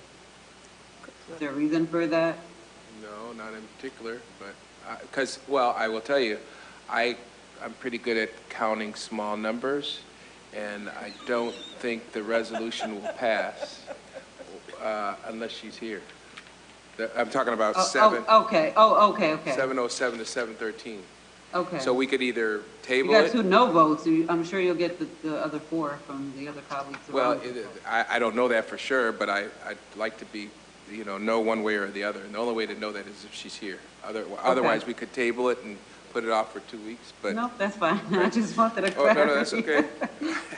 714 to, let's see where we're at, 714 to 717. We took a vote on that? Yes. Yeah, and then you asked that question. All right, so that was. And I'm a no. So it's 5 to, okay. So let's go back to Resolution 707 to 713. Madam Clerk, did we have a motion, but we have to vote on resolution. All right, so now, unless there's any further questions or comments regarding Resolution 707 to 713, I'd like to take a vote on that. All those in favor of Resolution 707 to 713, say aye. Aye. Aye. Any opposition? No for me. 2 noes. Commissioner LeBron? I'm sorry, no. Okay, so that's 3, 4, the ayes have it. That resolution passes. Okay. Next, I need a motion to discuss Resolution 718. 718. Excuse me, Mr. President? Yes. I understand I missed, I'd like to, for amendment to the budget. Yes. I just wanted to vote yay on that. Okay.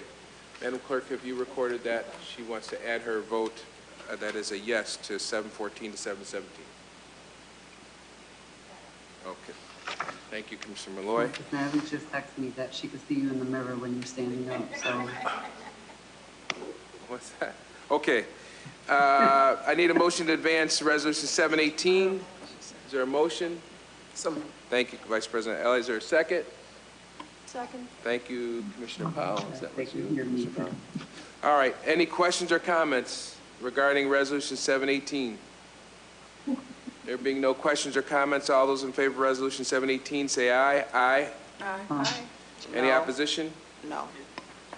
To which one? I'm sorry. Which one? 718. We're losing it, folks. We're losing it. I know. It's a yes for me. I apologize. I pressed the speaker by accident. My partner is in the background telling him to get out the way. It's getting late. It's getting late. We understand. We understand. So let's make sure we got that vote correct. Madam Clerk, 718, what did you get? 6-1. I seconded I think it was Commissioner Powell seconded it. I'll look at the video. Well, it's anybody. Commissioner Malloy moved it. Commissioner Powell seconded it. All right? All right, so now we are on to Resolution 719. Hang in there with me, folks. I'm going to take these separate. Is there a motion to advance 719 for discussion? So moved.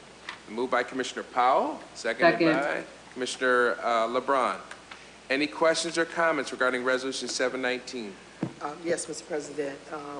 I see that in this resolution, there's no cost to Villa of Hope. But when there are other organizations that want to rent space, want to use space, they are charged maintenance costs and what have you. What makes this resolution different from the other organizations that are required to pay maintenance costs or pay, the Bente cost versus no cost to this particular, in this particular resolution for them using our facility? Could I? No, I attach- want somebody from the audience. Could I attach a question to that? Have we ever charged any organization for running a student-based health center in our buildings? it doesn't matter whether it's a health center or not. Well, There are organizations that have requests to use our school facilities, and they have to pay overtime for maintenance, overtime for just to have the buildings open. And so why does this program is not charged that?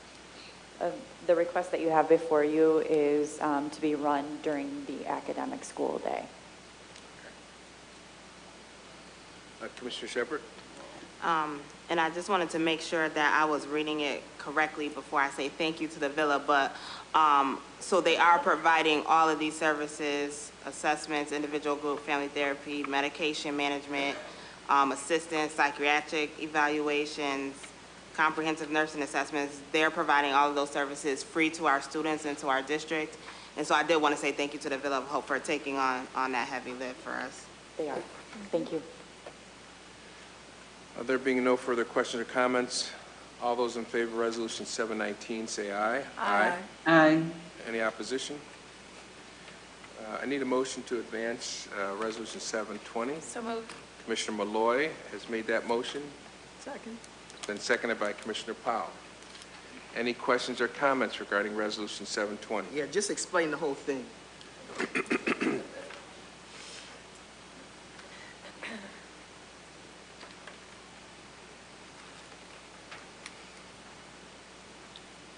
Good evening, Commissioners. Good evening. This resolution is to partner with the U of R. It's their graduate program for their BCBAs, Board Certified Behavior Analysts, and they're going to work with, this is free of charge for the district. They're going to work directly with our behavior specialists. They'll work with our students, providing them with supports free of charge, and in return, our district will be able to send our behavior specialists that are currently in the program to become BCBA certified with a 50% discount in tuition. You'll see it here, and preclinical work and that type of thing. So it's a free of charge partnership with the U of R BCBA program. The 50% tuition is for what? For our behavior specialists, our staff, to be able to attend the U of R, that program with that discount. Thank you. Yep. Any other questions or comments regarding Resolution 720? There being no further questions or comments, all those in favor of Resolution 720 say aye. Aye. Aye. Any opposition? Next, I need a motion to advance for conversation Resolution 721. So moved. Moved by Second. Commissioner Malloy, seconded by Commissioner LeBron. Any questions or comments regarding Resolution 721? Yes. Mr. Vice President Elliott? Do we need to have high-speed internet given our budget situation? I mean, is this a necessity? It is, as our need and our presence with technology in the district, computer-based testing, things like that. It's actually coming in at $156,000 less than what we paid for it last year, with an increase from 3 gigabyte to 10 gigabyte. And it's E-ratable, which means we're going to get 90% back reimbursement. So the total cost is going to be, the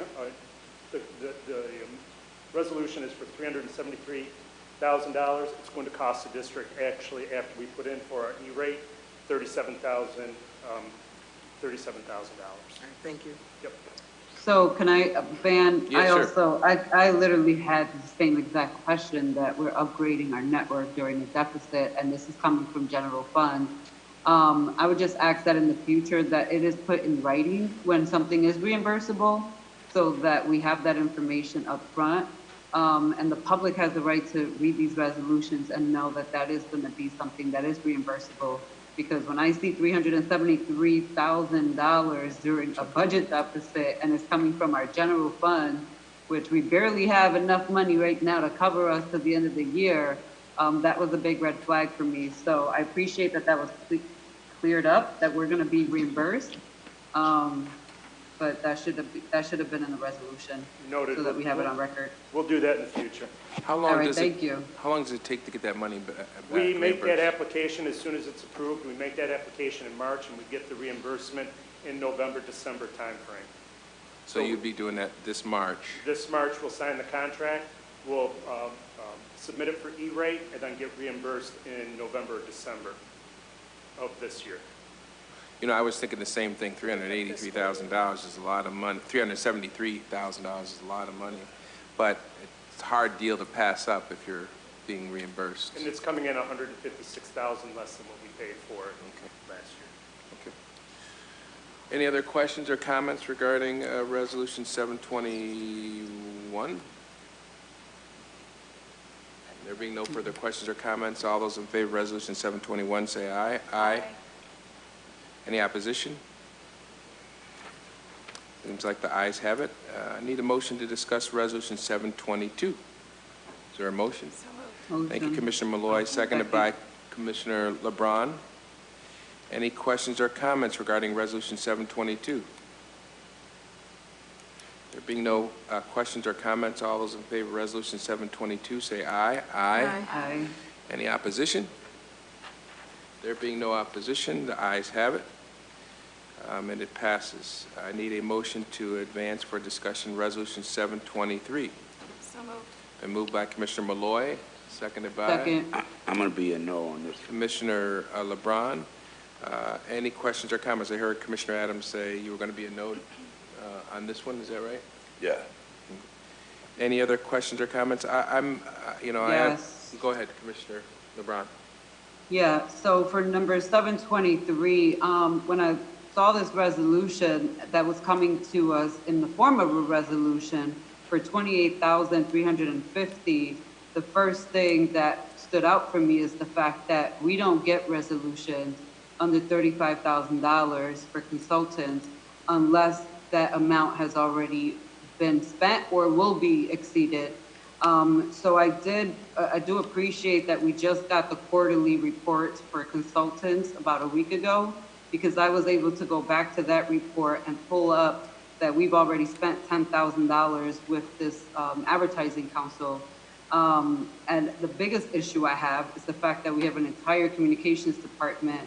And again, we're hiring a firm for, in total, we will be giving this firm $38,350 for this school year so far, basically to provide messaging when we have an entire communications department.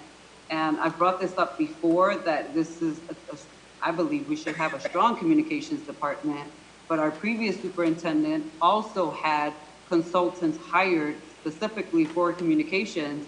And this is a pattern and an issue that we should really be looking at our overall communications departments and whether they have the capacity and the knowledge to be a strong communications department for this district. So I believe we should not be hiring out additional consultants. And I had this very same issue with the previous superintendent. So Terry, this is not against you. I'm just letting you know some history about this piece of it. For me, that I have an issue with the fact that we have a high-costing communications department and we are still not where we need to be, and that we have to hire out for these types of supports. I have a problem with that. So I'm going to be voting no on it too, but I just wanted to state all that on the record because we've had these conversations before. So the only caveat that I have, and I haven't been able to experience what you all had in the past. All I can say is this was not on my radar until the proverbial whatever hit the fan. So this is an atypical year where I think the number of things that we're trying to communicate out and message between Albany to a deficit for this year, a deficit for next year, placement policy, early child, there was so much going on at once that I started to really get concerned with how are we really managing engaging community and the like, along with speaking with President White about the need to make sure that we have a united communications plan for the board and the district. So all I can speak to is from my experience this year that if you had asked me in July, I would have said there's no way we're going to contract anything out. my thoughts were very different as we started to head into October, November timeframe. No, go ahead. So Terry, I appreciate that, and I get that there is a lot going on this year. There was a lot going on last year with this board and 2018, my experience. So I'm just speaking from 2018 and 2019 before you even got here. Understood. We again had these conversations around the fact that we pay a significant amount of money to have a communications department, yet this district continues to hire out consultants. We had a whole consultant for a whole year that was hanging out in central office that was for communications in 2018 that nobody even knew was there, but apparently we hired them and we didn't know. We say the board, it came up in a board leadership meeting. And I spoke about it then too. So the fact that we have this communications department, yet we still have to hire out to do a certain level of quality for around a communications plan, that is problematic for me. And I think, again, I've had this conversation, it's a repetitive conversation.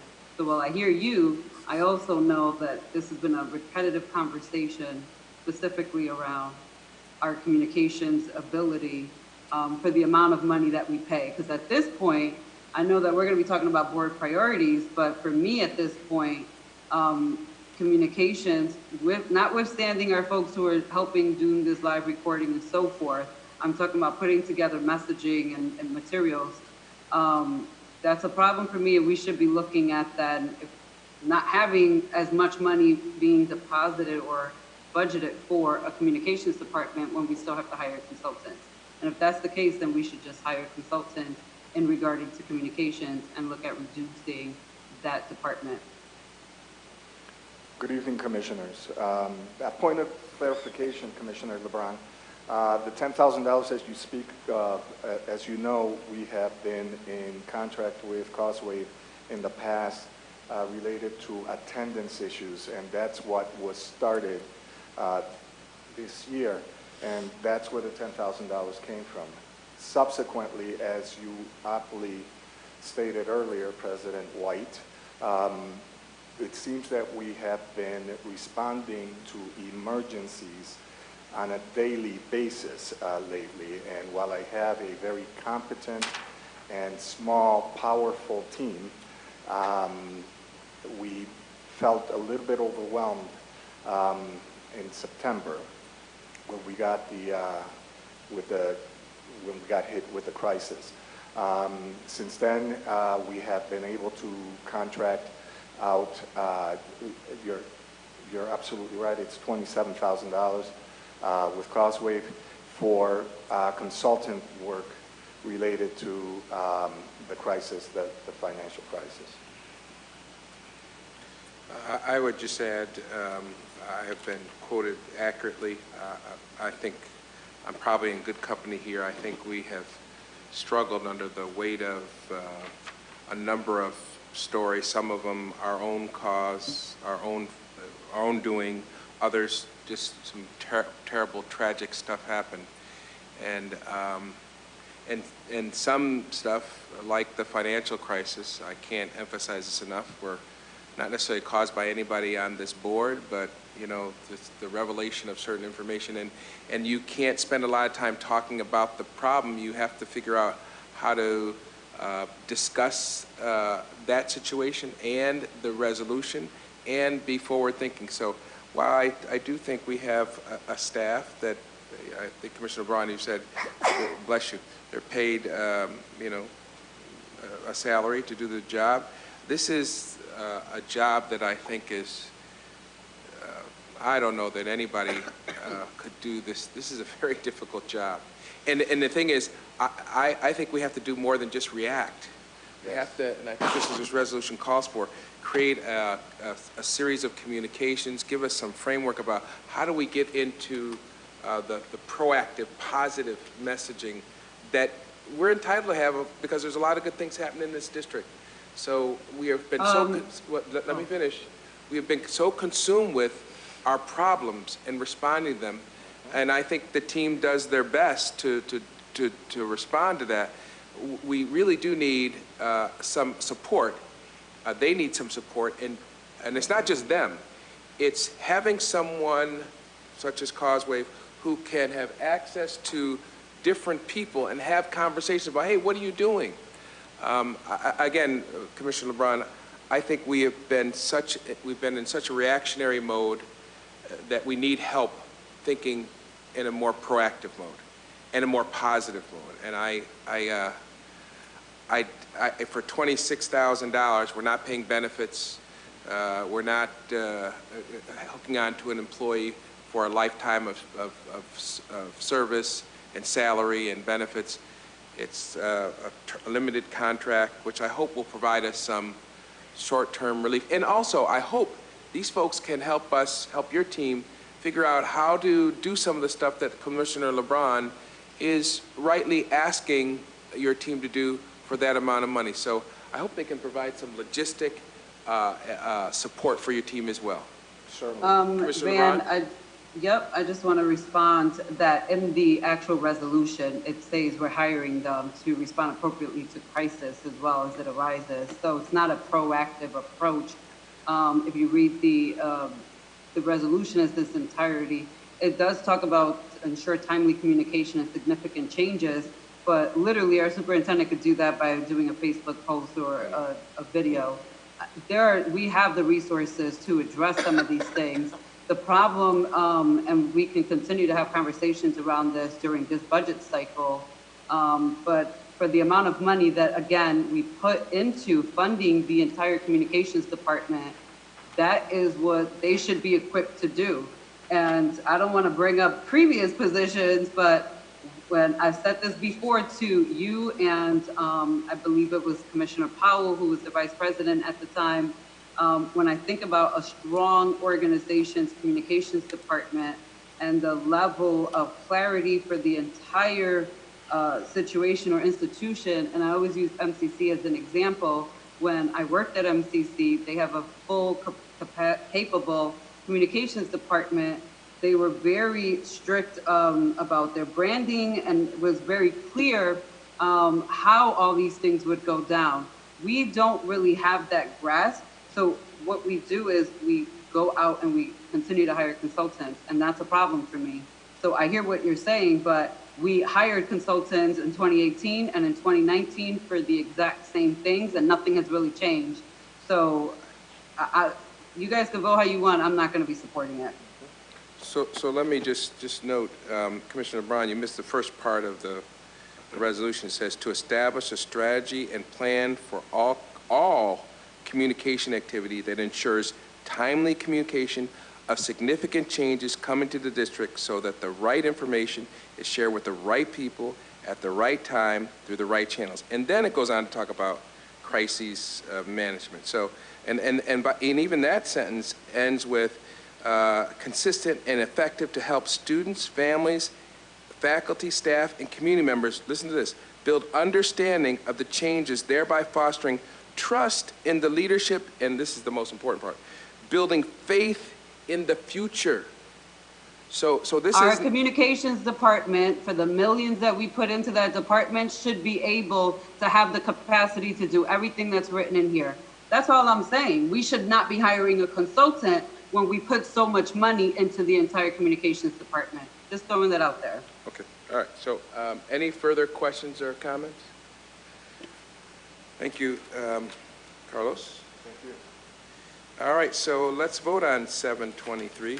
All those in favor of Resolution 723, say aye. Aye? Aye. Any opposition? No. No.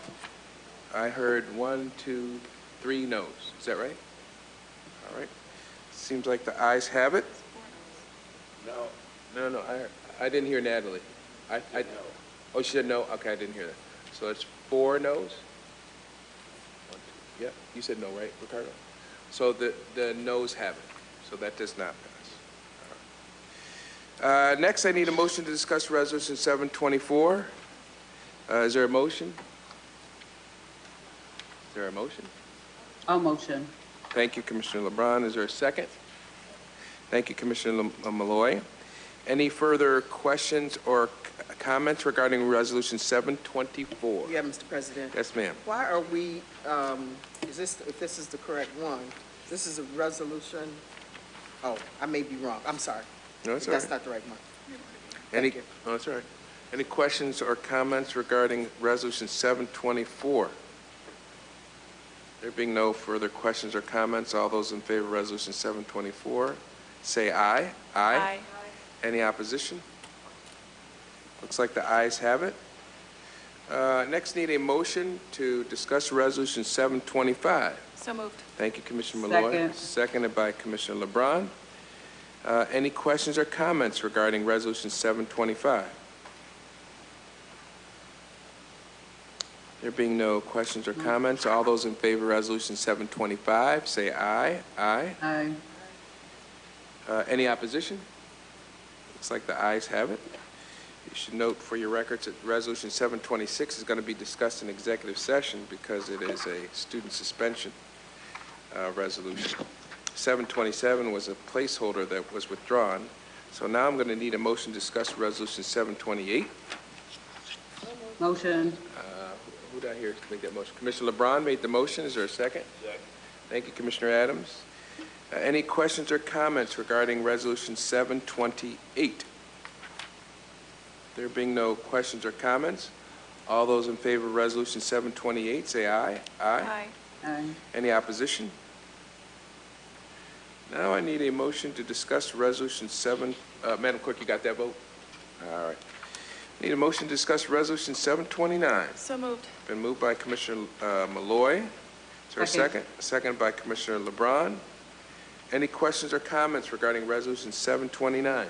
Why are Yes. we why are we entering into an agreement with the city to do this work?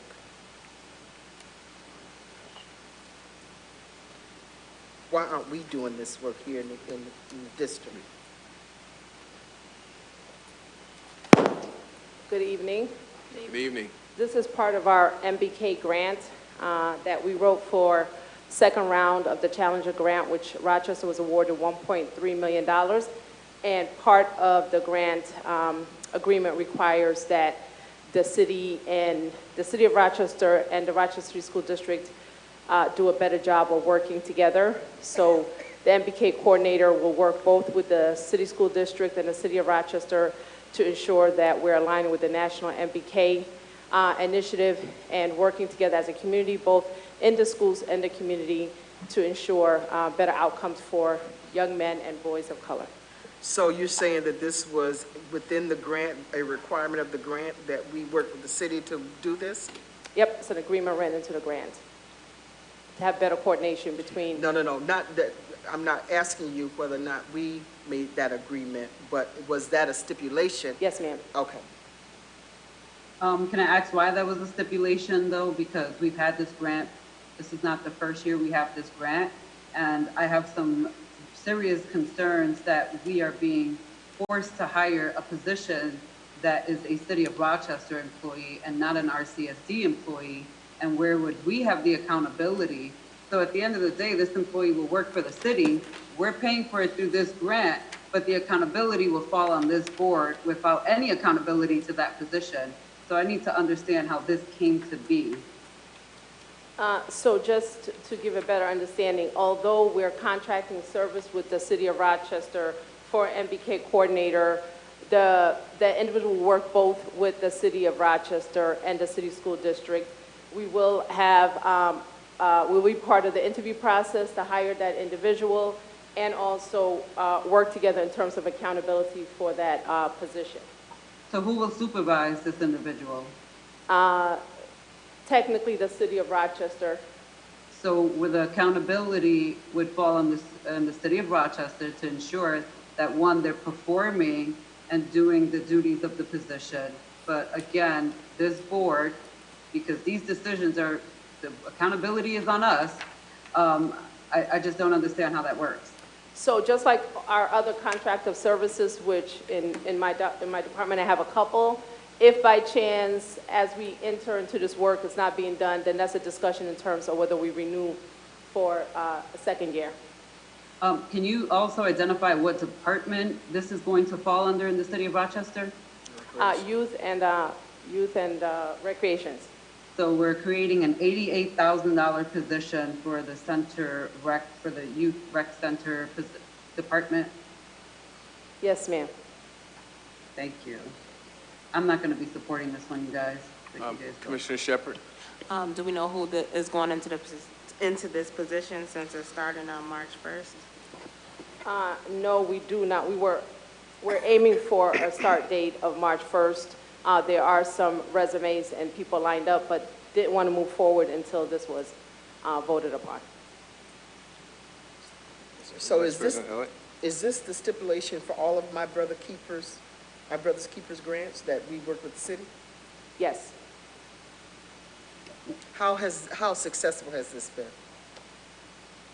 Which, What did we accomplish with this? meaning with the What have been the outcomes? with the Or city is of this Rochester? something new?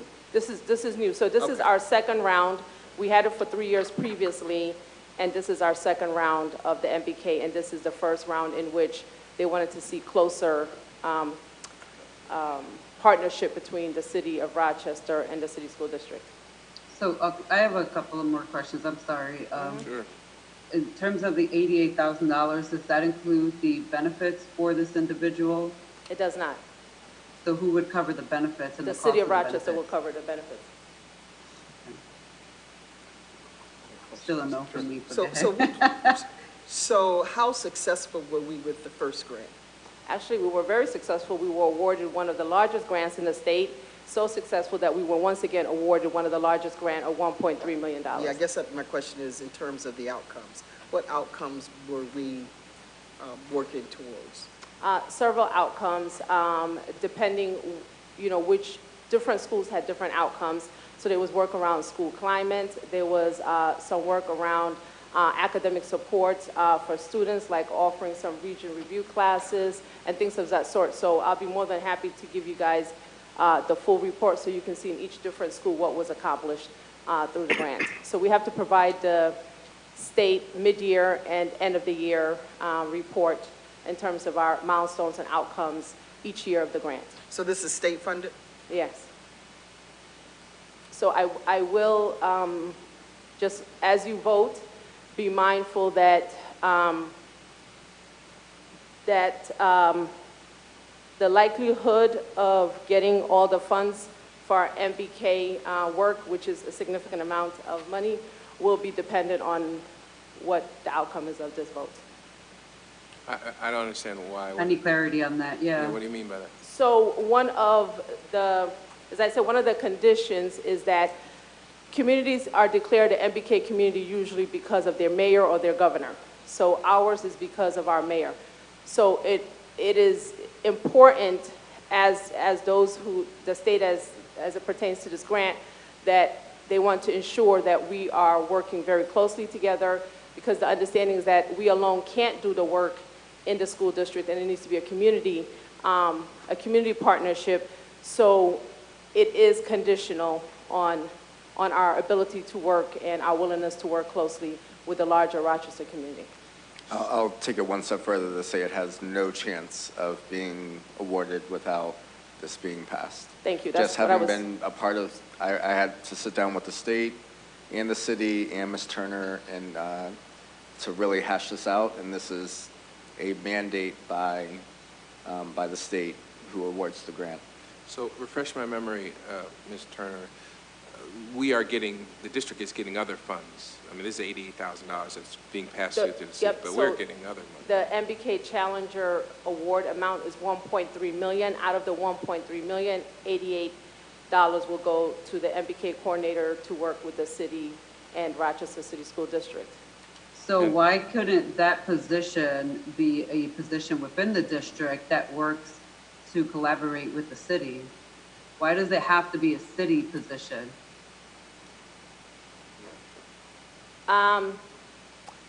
My sense is, and I'm speaking for myself, I don't remember this clearly being articulated, is that the city, and we've been working very closely with them in the Obama initiative, is that the city wanted better oversight and partnership, and that is why that contract of service is happening with the city versus the work being done on our side.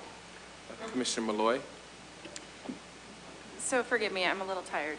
So So am if I. we do not, if we don't pass this evening, you will lose all of My Brother's Keepers, the grant, like $1.3 million? And the MBK Fellows and the Family and Community Engagement Grant, which probably altogether totals to almost $1.4 million. Okay, thank you.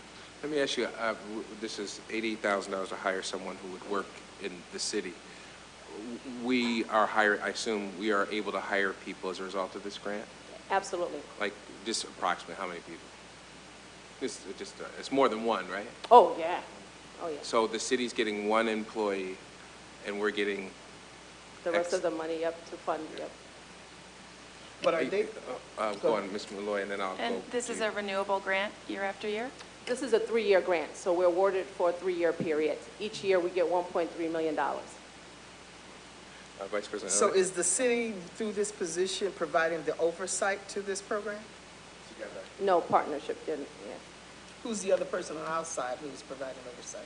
On the outside, Who's on our side who's providing oversight? that would fall in my department.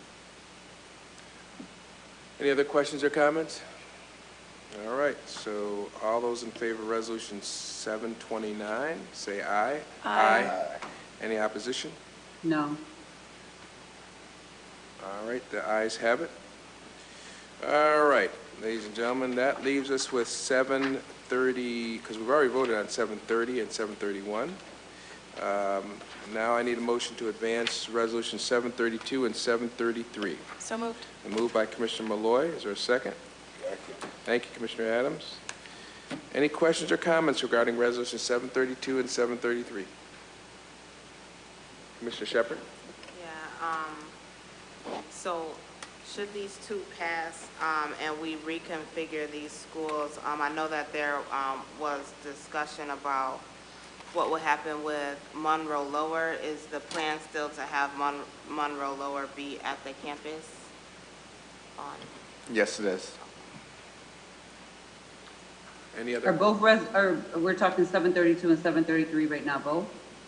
Yes, both. Okay, so I support 732. I'm not supporting 733, even though Monroe is one of my schools that I'm the liaison for.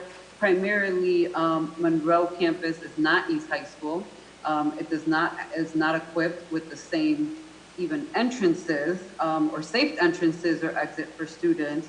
So I can't support that we split that school in the same building, and if you've gone to Monroe and you've gone up and down, the capacity and the space is not there to split them and then have a safe way for students to be split and come in and out of the school as two schools, whereas East has multiple entrances and exits, Monroe does not. The other piece that I think is very alarming to me is how we're going to handle having two principals in the same building. And one of the things I did hear back was that we would create a senior principal, which we have no senior principals anywhere else in our schools, but we would create a senior principal that another principal reports to. And I think we're going down a slippery slope in regards to ASAR, or setting a standard that we just simply don't have and we should not get into. But I am alarmed to have two principals there, because right now the success that Monroe has seen, it is primarily on the leadership at Monroe. So to split that leadership off, I have issues with that and problems. I would support splitting Monroe into a lower Monroe and an upper Monroe if they were in two separate buildings. That is, Monroe themselves had a proposal, and it has been ignored, unfortunately, by the administration. So I feel obligated to speak out on behalf of Monroe. So I cannot support this as it stands. Just a few clarifying, I'm not sure who said anything about a senior principal. That's not going to happen. So it would be two regular principals. The second piece that I just want to bring to the board's attention is we were really encouraged by the state as we're looking at 712 and the implications of receivership when you have a 712. It is just a really, really hard lift. We love the principal there, so I absolutely agree with Commissioner LeBron. That leadership is stellar. And she would tell you that the lift with the 7th through 12th is just rough. So we do value her leadership. We're hoping to replicate that in the two, the upper and lower model split, because culture has been her mantra of how she's really turned things around there. And while I would love to split them out into separate buildings, I just don't have the cash. So I'm just trying to think of ways that we can move forward, but I wanted to just clarify the principal piece. And I've had conversations with Commissioner LeBron, and we agree. We would love to do it tomorrow, split them into a whole separate middle school, and the upper, I just don't have the cash to do so right now. So I just want to say that, again, having this idea of having two principals in a building is problematic, and we have that issue, particularly with two schools right now that were, when we moved the school from a swing space into a permanent space where there was already an existing school, and then you have adults who have not bonded or have not gotten along, and I worry about those types of scenarios and situations without having all the facts and details. But you guys vote how you want to vote. I can't support it, and it's not a plan that I believe Monroe would support if they had a voice and a choice in this matter, as it is written as a plan. I do not think Monroe would support this. Although they do support having an upper and lower, as Superintendent's right, him and I have had these conversations. Commissioner Malloy. Just a question about the Franklin campus. Do we have any idea how many students will be served in that building, 7 through 12, in the upper and the lower?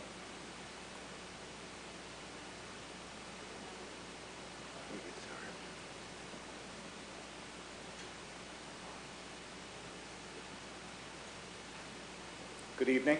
Good evening. Close to good morning. With the two combined schools, it would be about 1,500 kids on the campus, a little bit less. Between Integrated Arts and Vanguard right now, there would be 900 and 600 between those two schools, so 1,500 total. Okay, thank you. Oh yes, Commissioner Shepherd.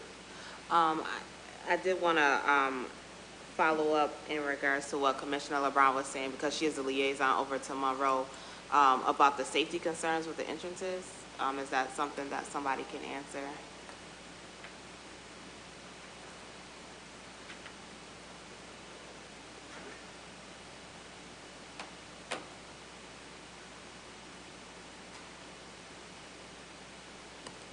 Thank you. So just a couple things, and I know Commissioner LeBron knows that I quite frequently visit Monroe as well. Right now, Monroe has two entrances. So middle level students enter at one entrance, and the 9 through 12, another entrance. So the idea of separate entrances changing, it's already happening. And Sandra would say that. So Sandra would say that, but Sandra will also say that that building was never equipped to be split into two schools. And so while there are separate entrances, they're essentially going all into the same levels. So again, I know that Monroe cannot have a voice in this. I will be a voice for Monroe. They're not supporting this plan. I can't support it. Okay. I think we could have further discussion, but I definitely think that one of the things the leader has done well is look at the building configuration and look at how to support the middle level at this point in time and how the middle level is set up right now in the building. I'm not disagreeing, Commissioner LeBron, at all with the challenges that lie ahead. So, thank you. Okay. Any further questions or comments regarding resolutions 732 and 733? I think with regard to 733, the Monroe, after hearing Commissioner LeBron, I think that I'm not going to support it. you know, here again is another example of some good work that's being done, and I just am suspicious about whether or not, if we break that up, if it's going to be as good, and if it's going to be to continue on the trajectory that it is on. And so I'm just, you know, particularly in light of this whole UPK and EPK, I'm just suspicious around whether or not we can have the same quality school with the great work that's being projected with having an upper and lower at this point. I'm not convinced at this point because we've got something that's working, and now we want to break it up, and I'm just not convinced. So I think my vote is going to be no on this as well. Yeah, and again, this is not to sway anyone. I know you all well. So I'm just stating what I'm trying to think forward. I'm not sure we should be continuing with the 712 model in the district under the current receivership and accountability. I do think that we should be moving more towards how to provide those supports at the 7-8 level. What do 9th grade academies and the like look like to really get our students on the right foot? So as we look ahead, the continuation of or not of the 712 is something I think we have to really grapple with. So even if you have stellar leadership, really do we solidify that stellar leadership at the 9 through 12 level? Because when you unpack the Monroe data, they're having more success, I believe, at the 9-12 levels than they are at the middle. But again, just by context of, I know we've had a lot of varieties of K-8, 7-12, do we have straight middle? But it's just something this board's gonna have to think through in like a long-term strategy. And to respond to that, I don't have a problem with the middle school model. I think the middle school model is a far more effective model when you could put the resources around them. We don't have the money, number one, and I'm just not convinced that you got the staff that can be able to manage that manage it in a way in which it will feed into the upper school, or, you know, depending on where the leadership now would be. I don't know if that leadership would be in the lower or the upper. You know, I know of the work that they're doing over there, and I'm just not convinced that any of your other staff would be able to continue that work. Because I just don't think you have a lot of people around here who have the energy and the understanding the difficulty of the work that needs to be done. And so I wouldn't want to in any way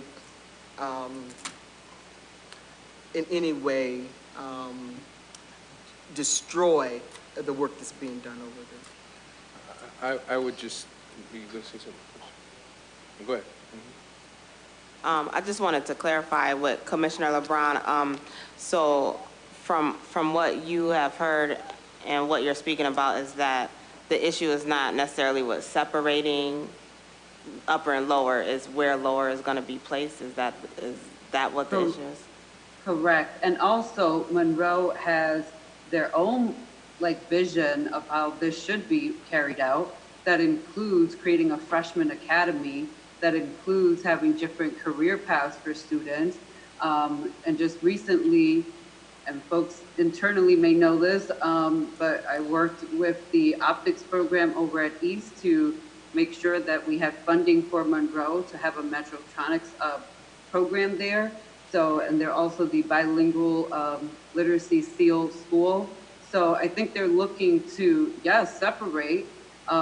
They would support a separation. I just want for the record to be clear that they already are a 7th through 12th grade school. We're talking about separating 7th and 8th. And I know that we don't have money, but we do have lots of buildings that are under enrolled that we can make a shift. And if we can do a shift that is going to require a lot of money, and particularly with UPK, then again, we should be able to figure out how to shift the priorities to support Monroe having an upper, lower, plus their freshman academy.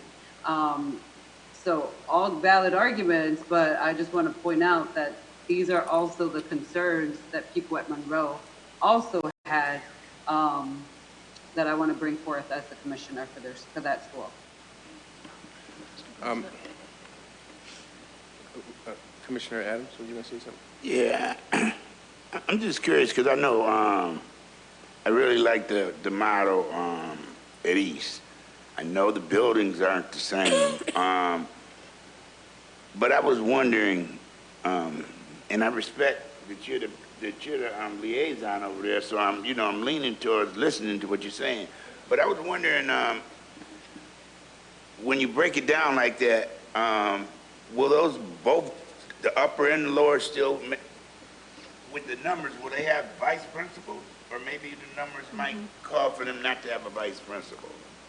So they'll still have vice principals at both the upper and the lower. What the philosophy is with regards to kind of the East model versus what we're doing at Monroe and Franklin is really trying to build, if you look at some successful large high schools, is building houses or families and teams, that kind of approach. And 7th and 8th is one of our weakest areas in the district, period. We haven't figured it out. We haven't done it exceptionally well. So this is an approach to bring leadership focused on middle school programming, teaming, social emotional supports and the like in that cohort type model. So that's what we're trying to accomplish. They're in the same building. It sounds like the big question is whether Sandra's influence is going to be able to continue. I think that's something I'm asking you to trust me with, but I can't see it being devastated just by moving into an upper-lower model within the building. But that's what we would hope for, is it would still have principal and assistant principals at both the middle and the upper school level. Mr. President? Yes, Commissioner Powell. So what I didn't hear said, but was implied, if either of these resolutions is voted down, then what will happen is there'll continue to be one school, and the 7th and 8th grade will pull the entire population into receivership. And then we won't have any other choice but to bring in do an East High model or some other such radical response. This is a way of giving the older school the win and buying more time for the 7-8, because they will have a new beds code that buys them a bunch of new time. Can I respond to that? Yeah, go ahead, and then I know Yeah. you're aiming to. Go ahead. So while I understand that, I had discussions with several people around this at Monroe. The problem is that it can give them a BES codes, but if we are not properly funding and supporting this model, and while people can appreciate East's model all day, Monroe does not have East High School money, nor are we as a board or as the superintendent proposing to put East High School money into Monroe to make the same type of model happen there. So we can say it is going to give them more time. Temporarily, it's a short-sighted time that we're giving them. Without the proper funding and supports and resources, they will go right back into receivership. It's just all there is to it. So first thing I want to say is I appreciate the passion, and I think that we all are speaking from the same heart. So when I say that, what I want to say is this, that the question about the timeline for accountability, the question was posed. So providing Monroe with 2 new BEDS codes does restart the timeline. It immediately puts them into good standing and immediately takes them out of receivership. Much to Commissioner LeBron's point, then continuing with the good work that is happening at Monroe and the leadership under Sandra does continue to put them in a good trajectory moving forward. What I also will say is this, is that Sandra has a vision for Monroe, absolutely, and we've been talking about that, and much to what Commissioner LeBron has said about the academy and other pieces. But the important thing, too, when we were talking with State Education Department is that there is no school in New York State, 7 through 12, that has made it out of accountability from receivership. And so the question became, looking at, yes, the model, but also looking at the accountability system. So for Monroe, it really was looking at how do we provide them opportunity, but also recognizing the great work that is happening at Monroe. So Monroe will make it out 9-12 irregardless. Their graduation rates will continue to rise. I'm confident in saying that. But I do think, much to our points, continuing to look at the 7th and 8th grade model. So there are very few school districts that are continuing with a 7 through 12 model. Yes, Commissioner. Yeah, so I respect everything that's being said here, taking in a lot of things into account, but I just want to be clear that deciding to support both of these resolutions, that I wouldn't be supporting them just to get schools out of good standing, so I don't want anybody to think that that is the reason why. I know that our community, members of our community have talked for years about changing our model back into separating high schools from middle schools. I do want to take into account that the leadership at Monroe may not like the building, and I don't know if that's something that we might be able to look at in the future, because I really want to uplift that, but I wouldn't be supporting this just to get them out of good standing, or get them into good standing. So I wanted to point out that when we talk about resources, you're absolutely right, Commissioner LeBron. We don't have the resources to replicate what's happening at East High School. But there's a different way to look at this. It's simple mathematics. If I understand Superintendent Day correctly, this upper and lower model will have a principal in the upper school and maybe a vice principal or two. And in the lower school, there'll be a principal and a vice principal. Those mathematics, while not up there with East High School, are improved mathematics. I mean, Sandra is an amazing leader. Over the last year, after years of declining graduation rates, they had a significant spike in their graduation rates. Any leader would be proud of those results, but she can't sustain that on her own. We frequently talk about there are no superheroes in this building or out there. She's an amazing administrator, but she can't do it on her own. So this is simple mathematics. It's just saying, you know, that the adult-child ratio is going to be improved. Not maybe like it is at East, they got more social workers and so forth, everybody concedes that, but the adult-child ratio is better because at the very least you'll have two principals. And while nobody's interested in setting them up to get out of receivership, the task of having a principal dedicated to the leadership and improvement of that 7th and 8th cohort, that group of kids, makes it easier for Sandra because she can focus on those 9 to 12. I think this is just, it's basic. Again, it's not high price tag mathematics, but it's simple adult-child ratio. Wait, right? So I support it simply because I don't see how, I think I've heard somebody say it will make things worse there. I don't see how it would make things worse. Now maybe we'll figure out it doesn't make things better, but I don't see how adding another principal at that 7th, 8th grade group, which is a tough group, right? Which is the group that she's struggling with. I don't see how that would make things worse. And if we find out that it does, there will all be, after a sufficient period of time, there'll be time to change it back. But you've said you've spoken to Sandra about this, and she seems to me that you're suggesting she has some other approach. But let me just say this.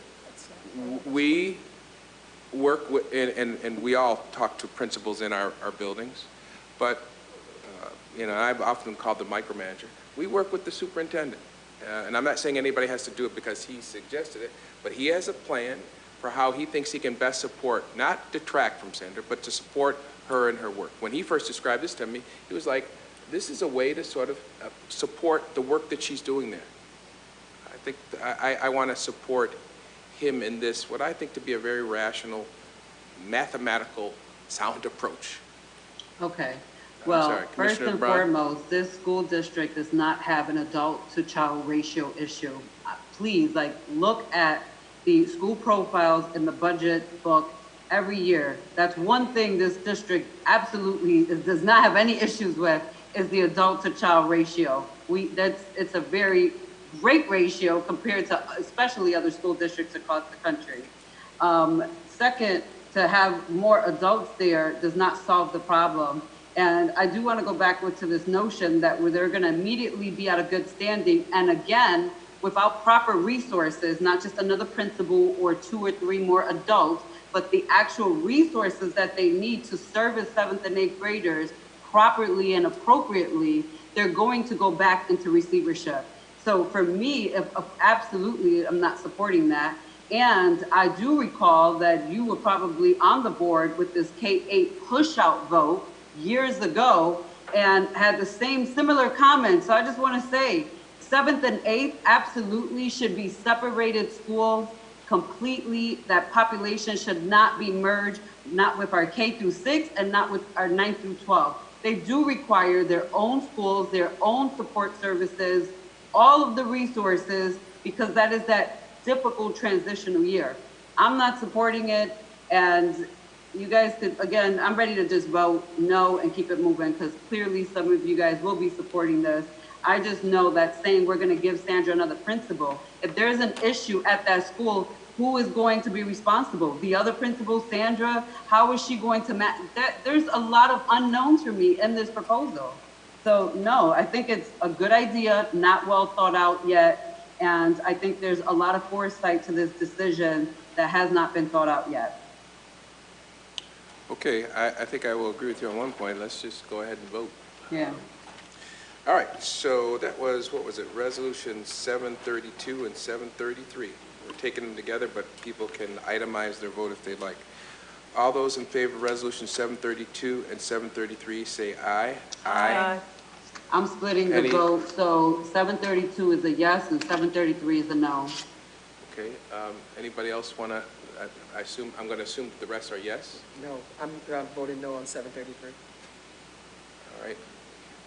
Madam Clerk, by my calculation, that would mean that both resolutions, yep, both those resolutions pass. Thank you. All right. New business.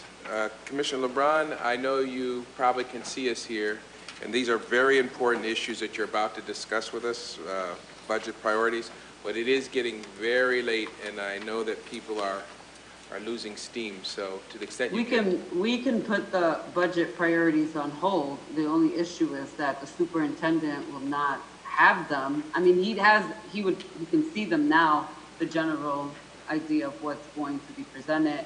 And I just want to make a statement, since this is being recorded, in case I need to go back to this in the future, that my job as the finance chair is not to get you guys as board members to vote yes. We are all 7 responsible for this board budget. That my expectation with the board priorities is that the superintendent and his administration not only support our priorities, but present a budget that is aligned with our priorities. And that if they don't, we as a body of 7 should not be passing that vote. So I just want to throw that out there, because it's not my job as the chair to get you all to say yes to this vote.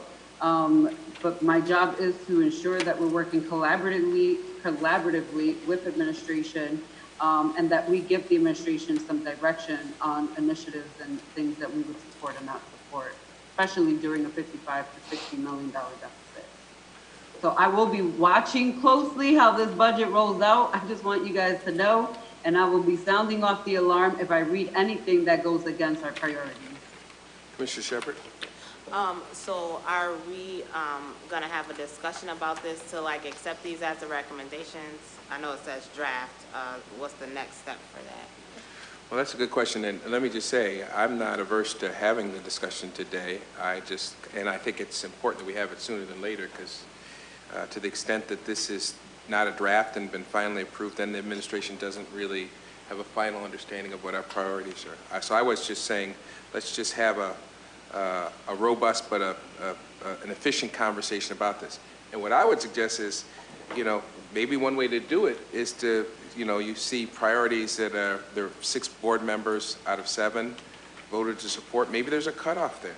Maybe it's 5. Maybe it's, because we go down to 4. I think that if you include, this is my comment, if you include everything that has a 4 to a 6, I don't know that that's really prioritizing. That's my thought.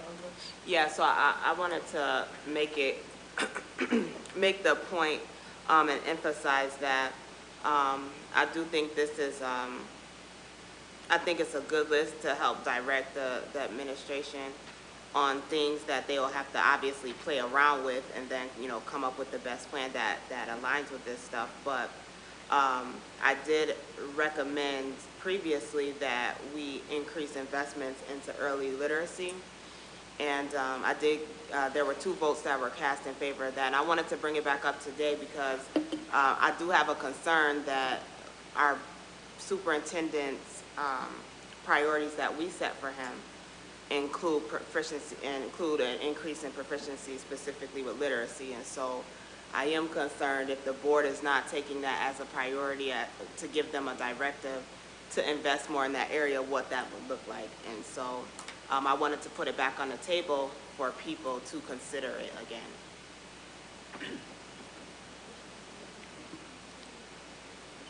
I just would be remiss if I just thinking ahead, and I'm going to work my behind off with our team to work some magic. But simple math, I'm going to challenge this board. 60 million cannot be accomplished with this list, period. We have to get better at what are we going to cut and reduce if we're going to prioritize things. So I just caution us as I look at this list, if we keep everything and the reductions on this list would not equal anywhere near to where we would need to get to. So that's just my concern as $60 million is a very tough number to get to. So that's my only caveat. I completely agree with Commissioner LeBron. I asked and worked with Commissioner LeBron to see if we could get priorities established by the board, because I didn't want us to be in April and May saying where's the board's priorities. I'm just looking at the list saying, where do I find the money if we're maintain? That's just my concern going into developing this budget. But there's also reduce on here. And not only that, I still do think that it's important that if we are going to be evaluating you on increases in proficiency, that we talk about increasing the investments in early literacy. Agreed. So, oh, sorry. Yeah, so when we're talking about throwing some other things on here, I'd like to take another look at the SRO situation. I think it was worded wrong. It couldn't get support the way it was worded. We should at least be able to consider reducing us paying that amount of money, man. Make the city pay half. Maybe we don't eliminate them. It was never meant. We should be reducing the money that we spending. I think maybe the presentation of it was wrong. The what's the name, the presentation that they did supporting it was really ridiculous. I still ain't got no answers about that. And I'm concerned about that. I'm concerned about not getting no answers about that. We just don't, what? Yeah, that's what I'm saying. They should have gave that to me. It's like they're holding that back and we're putting up our priority. I really need to know if we can put that back on the table. And if we vote it down, we vote it down. But I think it needs to be presented in a different way that other people will consider. I know other people will consider it if it was presented different than how it was presented. My only concern about putting stuff back on the table is then we'll never move this ball. Well, let me finish, please. okay. We did a retreat over this. We had a meeting over this. This actually started in a retreat quite a while ago. We've had at least 1 or 2 meetings about this, and we figured out, okay, let's vote on these things. And I'm saying if we start, and obviously if that's what people want to do, if they want to talk about SROs, like I don't think that what you've suggested is, oh, let's reduce them in half, the number of SROs, and then decide which schools they have to go to. But at some point, we got to fish or cut bait. We got to decide to the superintendent what our priorities are. And this lengthy list, for all intents and purposes, does not become a priority because it's just too much. So my suggestion is, If you want to put additional stuff on the table, that's fine. But at some point, there's got to be a cutoff. It's got to be things that have 5. And Commissioner Shepard is right. I think she said there's a number of reduced. I mean, I'm still waiting to hear about, and I know you are too, Commissioner Adams. What's the reorganization at central office, right? I know you've said to me personally, there's not enough money here to get you to 60 million. That's true, but I still don't see, and maybe it's not time for it yet, but that is a priority. So where I'm sympathetic, what you're saying is this is way too many. You never get to 60. You never get to 6 million with this stuff. So yeah. So yes, a couple of Commissioner things. LeBron. A couple of things. First and foremost, I don't want people to get confused with the word priority, not to mean that during this budget process that this board cannot go a line item and not vote for something or ask for it to be changed or removed. I think that is also going to happen naturally through this budget process. I would support the SRO if people want to bring it back up as a board priority with a different title. I'm okay with that. I want to completely eliminate. I definitely want to support the city taking on at least half of the cost. I would absolutely support that. And that can happen through the regular budget process. It doesn't necessarily need to be a board priority, but I will let the full board make that decision. The other thing is in November of next year, November 2020, I hope that we have this process done by November 2020 at the end of this year for the next budget year, so that it is not so close to the budget season to kick off, where the superintendent's expected to put out a budget, I think, by March 17th. So I don't want us to, neither side to be in this position where we're just like a few weeks away from a budget being presented and we're just giving the board priorities now. I do want to state, though, that we can have all the budget priorities in the world, and I know that $55 to $60 million is a difficult place to get to, but that was my argument like a few hours ago with this whole UPK Center piece. So again, the shifting of priorities is a financial impact on this budget. And we need to know as a board what that impact, where that impact is going to come from.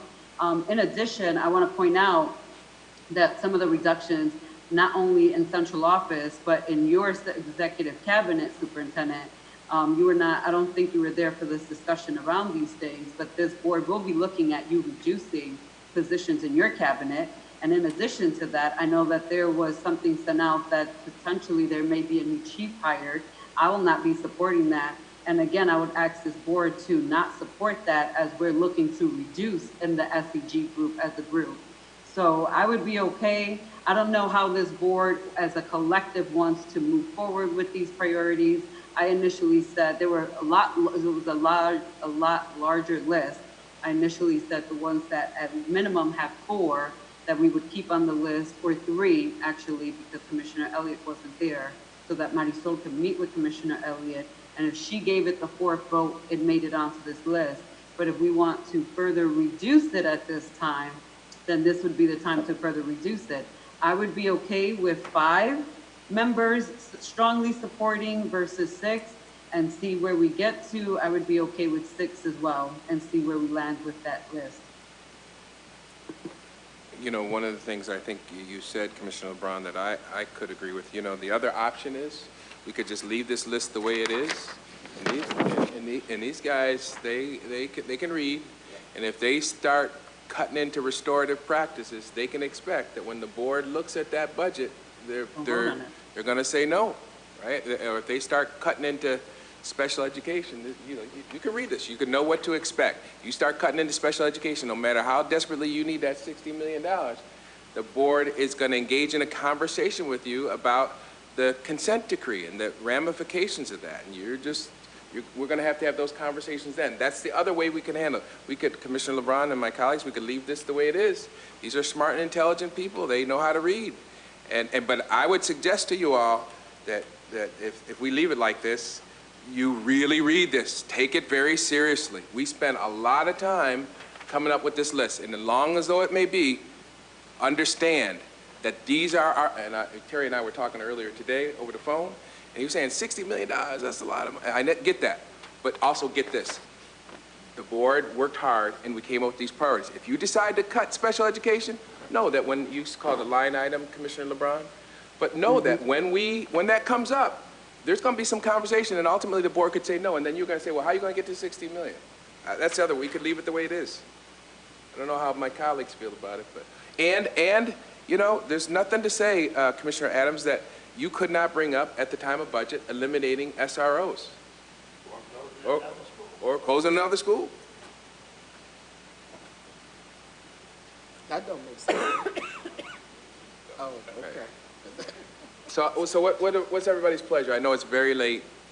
Do we want to just leave it the way it is, or maybe do 5 and above? Anybody have any thoughts? I would recommend leaving it as is. We are smart people. Yep. We can read. I'm just asking that this board brush up on their math skills. Yep. Because this is going to be a wild ride trying to get to 60. So let's get ready to go. I agree. I just want to point out again, it is going to be a wild ride, and I'm very curious to understand where the shifting in priorities are going to take place for the UPK centers, in addition to this wild ride of making cuts. Okay. My wife just texted me and told me the alarm went off in my law office, so I think I pulled it.